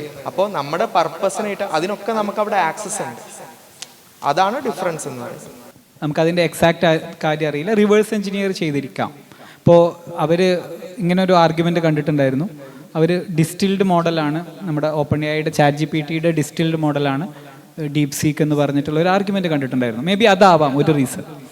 പക്ഷേ എനിക്ക് ഇപ്പോൾ തോന്നുന്നത് അവരുടെ ടാലൻറ്റ് ഡെൻസിറ്റി തന്നെയാണ് ഇത് ചെയ്യാനുള്ള ഒരു പ്രധാന കാര്യം എന്നുള്ളത്. കാരണം ഇതൊക്കെ ചെയ്യണം എന്നുണ്ടെങ്കിൽ ഒരു നോഹോ വേണ്ടേ. അത് നമ്മളെടുത്തുണ്ടായിരുന്നെങ്കിൽ നമ്മൾ ചെയ്തിട്ടുണ്ടാവുമല്ലോ. അല്ലാതെ നമ്മൾ ആദർശ ശുദ്ധി കൊണ്ടൊന്നല്ല നമ്മളത് ചെയ്യാൻ അറിയാത്തതുകൊണ്ടാണ്. അല്ല, നിങ്ങൾക്ക് തോന്നുന്നുണ്ടോ നമ്മൾ അങ്ങനെയൊന്നും ചെയ്യാത്തതുകൊണ്ടാണ്? അറിയാത്തതുകൊണ്ടാണ്. അപ്പോൾ ഇത് അറിയുന്ന ഒരു കമ്മ്യൂണിറ്റി ഉണ്ട്. പ്രത്യേകിച്ച് ഈ ചങ്ങാതി വെൻഫാങ് എന്ന് പറഞ്ഞിട്ടുള്ള ചങ്ങാതിക്ക് ഓൾറെഡി ഒരു പ്രൂവൺ ട്രാക്ക് റെക്കോർഡ് ഈ വിഷയത്തിലുള്ള ആളാണ്. ക്വാണ്ടിറ്റേറ്റീവ് ട്രേഡിങ്ങും മറ്റുമൊക്കെ ചെയ്യുന്ന ഒരു വലിയ ഫേം റൺ ചെയ്യുന്ന ഒരാളാണ്. അവരുടെ അടുത്ത് ഓൾറെഡി വലിയ രീതിയിൽ പ്രോസസ്സിങ് കപ്പാസിറ്റി ഉണ്ടായിരുന്നു. അവരുടെ എക്സസ് കപ്പാസിറ്റി യൂസ് ചെയ്തിട്ടാണ് അവരിത് ചെയ്തിട്ടുള്ളത്. അപ്പോൾ ഈ ക്വാണ്ടിറ്റേറ്റീവ് ട്രേഡിംഗ് എന്നൊക്കെ പറഞ്ഞു കഴിഞ്ഞാൽ വളരെ സൊഫിസ്റ്റിക്കേറ്റഡ് ആയിട്ടുള്ള ട്രേഡിംഗ് ടെക്നിക്സ് ആണ്. അപ്പോൾ അത് ഹാൻഡിൽ ചെയ്ത് വലിയ രീതിയിൽ ഡാറ്റയൊക്കെ യൂസ് ചെയ്ത് റിയൽ ടൈം ട്രേഡിംഗ് ഒക്കെ ചെയ്തിരുന്ന ആൾക്കാർക്ക് ഡാറ്റൻ്റെ പ്രിസിഷനെ കുറിച്ചും അങ്ങനെ ഹൈ ക്വാളിറ്റി ഡാറ്റ ഉണ്ടെങ്കിൽ അതിൽ നിന്ന് എങ്ങനെ നല്ല അക്യുറേറ്റ് ആയിട്ടുള്ള AI മോഡലുകൾ ഉണ്ടാക്കുക എന്നുള്ളതിനെ കുറിച്ചും ഒരു ധാരണ ഉണ്ടാകും. അപ്പോൾ അതിൻ്റെ ഒരു ഡിഫറെൻ്റ് അപ്ലിക്കേഷൻ അവർ ഒരുപക്ഷെ റിവേഴ്സ് എഞ്ചിനീയർ ചെയ്തിട്ടുണ്ടാകാം. ഇതൊക്കെ അസംഷനാണ്. കാരണം ഇത് നമ്മളുടെ വിലയിരുത്തലുകളേ ഉള്ളൂ. അല്ലാതെ അവരുടെ ഭാഗത്തു നിന്ന് അവർ ഇതിനെ കുറിച്ചിട്ട് ഒരു പത്ര റിപ്പോർട്ട് പോലും ഇട്ടുള്ളതായി തോന്നുന്നില്ല. അവരങ്ങനെ അതും കഴിഞ്ഞ് അവരടുത്ത പണി എങ്ങനെ എടുത്തുകൊണ്ട് പോയി. നമ്മൾ ചിലപ്പോൾ ഇപ്പോഴും അവിടെ നിൽക്കുമായിരിക്കും. അപ്പോൾ അങ്ങനെ ഒരു മാറ്റമുണ്ട്. എനിക്കൊന്ന് ഒരു റീസൺ മേ ബി അതാവാം. പിന്നെ ഇപ്പോൾ വേറെ എക്സാമ്പിൾ പറയുകയാണെന്നുണ്ടെങ്കിൽ ഇപ്പോൾ ഡീപ് സീക്കാണ് ഇപ്പോൾ കോൺവെർസേഷനിൽ വരുന്നത്. പക്ഷേ അവിടെ നമ്മൾ പോയാൽ ഇപ്പോൾ നമ്മൾ പേയ്മെൻറ്റ് നമ്മൾ ഭയങ്കര മാറ്റങ്ങൾ വന്നു. ഗൂഗിൾ പേ ആണ്, ലോക്കൽ വെണ്ടർ അടക്കം ഗൂഗിൾ പേ വെക്കുന്നുണ്ടെന്ന് നമ്മൾ പറയുന്നുണ്ട്. അവിടുത്തെ ആൾക്കാർ വന്നിട്ട് വെറുതെ കൈ കാണിക്കുകയാണ്. കൈ കാണിച്ചാൽ പേയ്മെന്റ് കൈയാണ്. ചിലയിടത്ത് ഫേസും ഉണ്ട്. ഒന്നും വേണ്ട. അതായത് നിങ്ങൾ QR കോഡ് എടുത്ത് സ്കാൻ ചെയ്ത് പേയ്മെന്റ് അടക്കേണ്ട പരിപാടിയൊന്നും ഇല്ല. അതന്നെ സ്ലോ ആണെന്നാണ്. പ്രൊഡക്റ്റ് നല്ല രസം എന്തെന്നറിയോ, നമ്മളൊരു പ്രൊഡക്റ്റ് വാങ്ങിയാൽ ജസ്റ്റ് അവരുടെ ഒരു മെഷീൻ ഉണ്ട്, വെയിങ് മെഷീൻ പോലത്തെ, അതിൻ്റെ മേലെ വെച്ചാൽ ഏതാണ് ഐറ്റം നോക്കി അതന്നെ ചെയ്യും. അല്ലാതെ ഇപ്പം നമ്മൾ സൂപ്പർ മാർക്കറ്റിലൊക്കെ പോയ ഒരാൾ നിന്ന് പ്രൊഡക്റ്റ് കോഡ് അടിച്ച് അതുമ്പോൾ സ്റ്റിക്കർ ഒട്ടിക്കല്ലേ, ആ പരിപാടി അവിടെ ഇല്ല. ആ മെഷീനിൽ വെക്കുന്ന ഓട്ടോമാറ്റിക്കലി പ്രൊഡക്റ്റ് കോഡും കാര്യങ്ങളും വരുന്നു, കഴിഞ്ഞു പോകുന്നു. വിചാറ്റോ അല്ലെങ്കിൽ അലിപേ ആണ് അവിടെ ജനറലി ഉള്ള പേയ്മെൻറ്റ് ഗേറ്റ് വേസ്. അവിടുത്തെ സൂപ്പർ ആപ്പുകളാണ്, ഭയങ്കര എഫിഷ്യൻ്റ് ആണ്. നമ്മൾ ഈവൻ നമ്മുടെ ക്രെഡിറ്റ് കാർഡ് വരെ അതിലേക്ക് ലോഡ് ചെയ്യാം. എല്ലാം ഫുള്ളി ഓട്ടോമേറ്റഡ് ആയിട്ടുള്ള ഒരു സിസ്റ്റമാണ്. നമ്മുടെ credit card, even Indian credit card വരെ നമുക്ക് അതിൽ ആക്സസ് ചെയ്യാം. അതായത് ഈസ് ഓഫ് ലൈഫ് എന്ന് പറഞ്ഞാൽ എന്താന്നുള്ളത് അവിടെ പോയാൽ ആ പ്രൊഡക്റ്റ് ഇങ്ങോട്ട് കൊണ്ടുവരട്ടോ, അതിനൊക്കെ ഇവിടെ സാധ്യത ഉണ്ടാവും. പിന്നെ എന്താ വെച്ചാൽ അങ്ങനെ കുറേ പ്രൊഡക്റ്റുകൾ നമുക്ക് അവിടെ, ഇതെന്താ എക്സിസ്റ്റിംഗ് സിസ്റ്റത്തിൽ നിന്ന് ആളുകളുടെ ലൈഫിനെ ഒന്നും കൂടെ ഈസി ആക്കുന്ന ഒരു സിസ്റ്റത്തിന് എന്നും ഡിമാൻഡ് ഉണ്ട്. അപ്പോൾ അതിലൊരു പ്രോപ്പർ സൊല്യൂഷൻ എന്താണെന്ന് വെച്ചാൽ ബഗ് ഫിക്സഡ് ആയിട്ടുള്ള സൊല്യൂഷൻ. ഇപ്പം ഞാൻ EV എടുക്കാമെന്ന് തീരുമാനിച്ചപ്പോൾ എന്തുകൊണ്ട് BYD എടുത്തു എന്ന് ചോദിച്ചാൽ, ലോകത്തിൽ ഏറ്റവും കൂടുതൽ ബഗ് ഫിക്സിങ് നടന്നിട്ടുണ്ടാവുക ഏറ്റവും കൂടുതൽ നമ്പർ ഓഫ് വണ്ടികൾ ഇറക്കിയ ആൾക്കാരുടെ അടുത്തായിരിക്കും. കാരണം മാക്സിമം യൂസ് കേസുകൾ കണ്ടിട്ടുണ്ടാവുമല്ലോ. അപ്പോൾ ഓട്ടോമാറ്റിക്കലി ഒന്നുകിൽ അത് ടെസ്ലയുടെ അടുത്ത് കിട്ടണം, അല്ലെങ്കിൽ പിന്നെ ഉള്ളത് BYD ആണ്. അപ്പം നാട്ടിൽ ടെസ്ല ഇറങ്ങാത്തതുകൊണ്ട് പിന്നെ നമ്മുടെ മുൻപിലുള്ള ഒരേ ഒരു ചോയ്സ് BYD ആണ്. അപ്പോൾ അവിടെ ആ ഒരു സാധനമുണ്ട്. നമ്മൾ എല്ലാത്തിലും ലൈഫിനെ ഈസി ആക്കാൻ പറ്റുന്ന ഒരുപാട് ടൈം ടെസ്റ്റഡ് ആയിട്ടുള്ള പീപ്പിൾ ടെസ്റ്റഡ് ആയിട്ടുള്ള പ്രോഡക്റ്റുകൾ ചൈനയിൽ നിന്ന് നമ്മളെ നാട്ടിലേക്ക് കൊണ്ടുവരാൻ പറ്റുന്നുണ്ട്. ഒരുപാട് ഐഡിയാസ്, ഇപ്പോൾ ജസ്റ്റ് പേയ്മെൻറ്റ് ഗേറ്റ് വേ സൈഡിലുള്ള കുറച്ച് ഐഡിയാസൊക്കെ പറഞ്ഞു എന്നുള്ളൂ. പക്ഷേ അതുപോലെ ഒരുപാട് ഐഡിയാസ് ഉണ്ട്. അപ്പോൾ അതൊക്കെ നമ്മളെന്താ ചെയ്യാത്തതെന്ന് ചോദിച്ചാൽ, നമ്മൾ ചെയ്യുന്ന വേറെ കുറച്ച് പ്രൊഡക്റ്റുകളുണ്ട്. എല്ലാവർക്കും ഞാൻ നേരത്തെ പറഞ്ഞ പോലെ എല്ലാ യുദ്ധവും നമ്മൾ പങ്കെടുക്കേണ്ടതല്ല, നമ്മളെ യുദ്ധം നമ്മൾ തീരുമാനിക്കുക എന്നുള്ളൊരു സാധനം ഉണ്ടല്ലോ. അപ്പോൾ കുറേ കണ്ടു കഴിഞ്ഞാലുള്ള പ്രശ്നം അതാണ്, ഏതാ എടുക്കുക എന്നുള്ളൊരു സംശയം ഉണ്ടാവും. CID മൂസയിൽ ഉണ്ടല്ലോ, ബിന്ദു പണിക്കർ മറ്റേ ബോംബ് എന്ന് പറയുമ്പോൾ TV എടുക്കണോ കുട്ടീനെ എടുക്കണോ എന്നൊക്കെ പോയിട്ട് ഒരു തിരയുന്ന പ്രശ്നമല്ലേ. കാൻറ്റൺ ഫെയറിൽ പോയാൽ ഈ പ്രശ്നം 100% ഉണ്ടാവും. എല്ലാത്തിലും സാധ്യതയാണ്, സാധ്യതൻ്റെ ആംഗിളിൽ നിന്ന് കാണുന്ന ഒരാൾക്ക്. അപ്പോൾ ഏതാ എടുക്കുക എന്നുള്ളൊരു കൺഫ്യൂഷൻ ഉണ്ടാവും. അപ്പോൾ അവിടെ വെരി ക്ലിയർലി അതുകൊണ്ടാണ് നമ്മൾ ശരിക്കും പ്രീ ബോർഡിങ് ട്രെയിനിങ് തന്നെ വെക്കുന്നത്. കാരണം ഞങ്ങൾ ചൈനയിൽ വെച്ചിട്ടൊരു മീറ്റപ്പ് വെച്ചിരുന്നു. അന്ന് 1 മണിക്കൂറിന് തുടങ്ങിയ പരിപാടിയാണ്, 3 മണിക്കൂറോ 4 മണിക്കൂറോ കഴിഞ്ഞിട്ട് തീരുന്നില്ല. കാരണം എല്ലാവർക്കും ആ പ്രൊഡക്റ്റ് ഈ പ്രൊഡക്റ്റ് എല്ലാം ഈ പ്രശ്നമാണ്. കാരണം എല്ലാത്തിലും സാധ്യതയുണ്ട്, കാരണം ഇതൊന്നും നാട്ടിലില്ലല്ലോ. അപ്പോൾ എല്ലാത്തിലും സാധ്യതയുണ്ട്, എല്ലാവർക്കും ഇത് അറിയണം. ഇനി എന്താണെന്നറിയോ, ഇതൊന്നും ചപ്പാത്തി കമ്പനി തുടങ്ങിയ പോലെ, ടർഫ് തുടങ്ങിയ പോലെ ഇതൊക്കെ ഭയങ്കര കോമൺ ആവും. അപ്പോൾ ഇതിൽ ഏർലി മൂവർ അഡ്വാൻറ്റേജ് ആണ് ഇതിലൊക്കെ ഉണ്ടാവുക. അപ്പോൾ എല്ലാവർക്കും AI ഉണ്ടെന്ന്, അപ്പം ഇന്ന് AI ഉണ്ട് എന്നുള്ളതൊരു അഡ്വാൻറ്റേജ് അല്ല. അപ്പോൾ ഏതെങ്കിലും പെയ്ഡ് AI ടൂളുകൾ ഉപയോഗിക്കുന്നുണ്ടെങ്കിൽ അതൊരു അഡ്വാൻറ്റേജ് ആണ്. നിങ്ങൾക്ക് പ്രോംപ്റ്റ് എഞ്ചിനീയറിംഗ് അറിയാമെന്നുണ്ടെങ്കിൽ അതൊരു അഡ്വാൻറ്റേജ് ആണ്. അല്ലാതെ എല്ലാവർക്കും ആൻസർ കിട്ടും. ChatGPT യോട് ചോദിച്ചു കഴിഞ്ഞാൽ എല്ലാവർക്കും ആൻസർ കിട്ടും. ആൻസറിന് തടസ്സമൊന്നും ഉണ്ടാവില്ല. ഇത് ഇത്ര അല്ലേ എന്നുള്ളൂ ചോദിച്ചാൽ അത്ര തന്നെ ഉള്ളൂ. ക്വാളിറ്റി ഓഫ് ആൻസറിൽ വലിയ മാറ്റം ഉണ്ടാവും. അപ്പോൾ ആ ആൾക്കാർ ഗോളടിക്കും, അല്ലാത്തവർ ഇത് നിൽക്കും. അപ്പോൾ എല്ലാം അങ്ങനെ തന്നെയാണ്, എല്ലാ അവസരങ്ങളും അങ്ങനെ തന്നെയാണ്. നമ്മളുടെ ലെവൽ ഓഫ് സോഫിസ്റ്റിക്കേഷൻ വെച്ചിട്ട് നമുക്കതിനെ ക്യാഷ് ഔട്ട് ചെയ്യാം. എല്ലാത്തിനും ഒരു ടൈം എന്നുള്ള ഒരു അൾട്ടിമേറ്റ് പ്രൈസ് ഉണ്ട്. ഒരു പ്രായത്തിൽ ഒരു ടൈമിൽ ചെയ്യാൻ കഴിയുന്ന കാര്യങ്ങൾ പിന്നെ ഭാവിയിൽ അതൊരു റിഗ്രറ്റ് മാത്രമായിട്ട് മാറാതിരിക്കാനുള്ള ഒരു തെരഞ്ഞെടുപ്പ് നമ്മളെ ഭാഗത്തുനിന്നുണ്ടാവണം.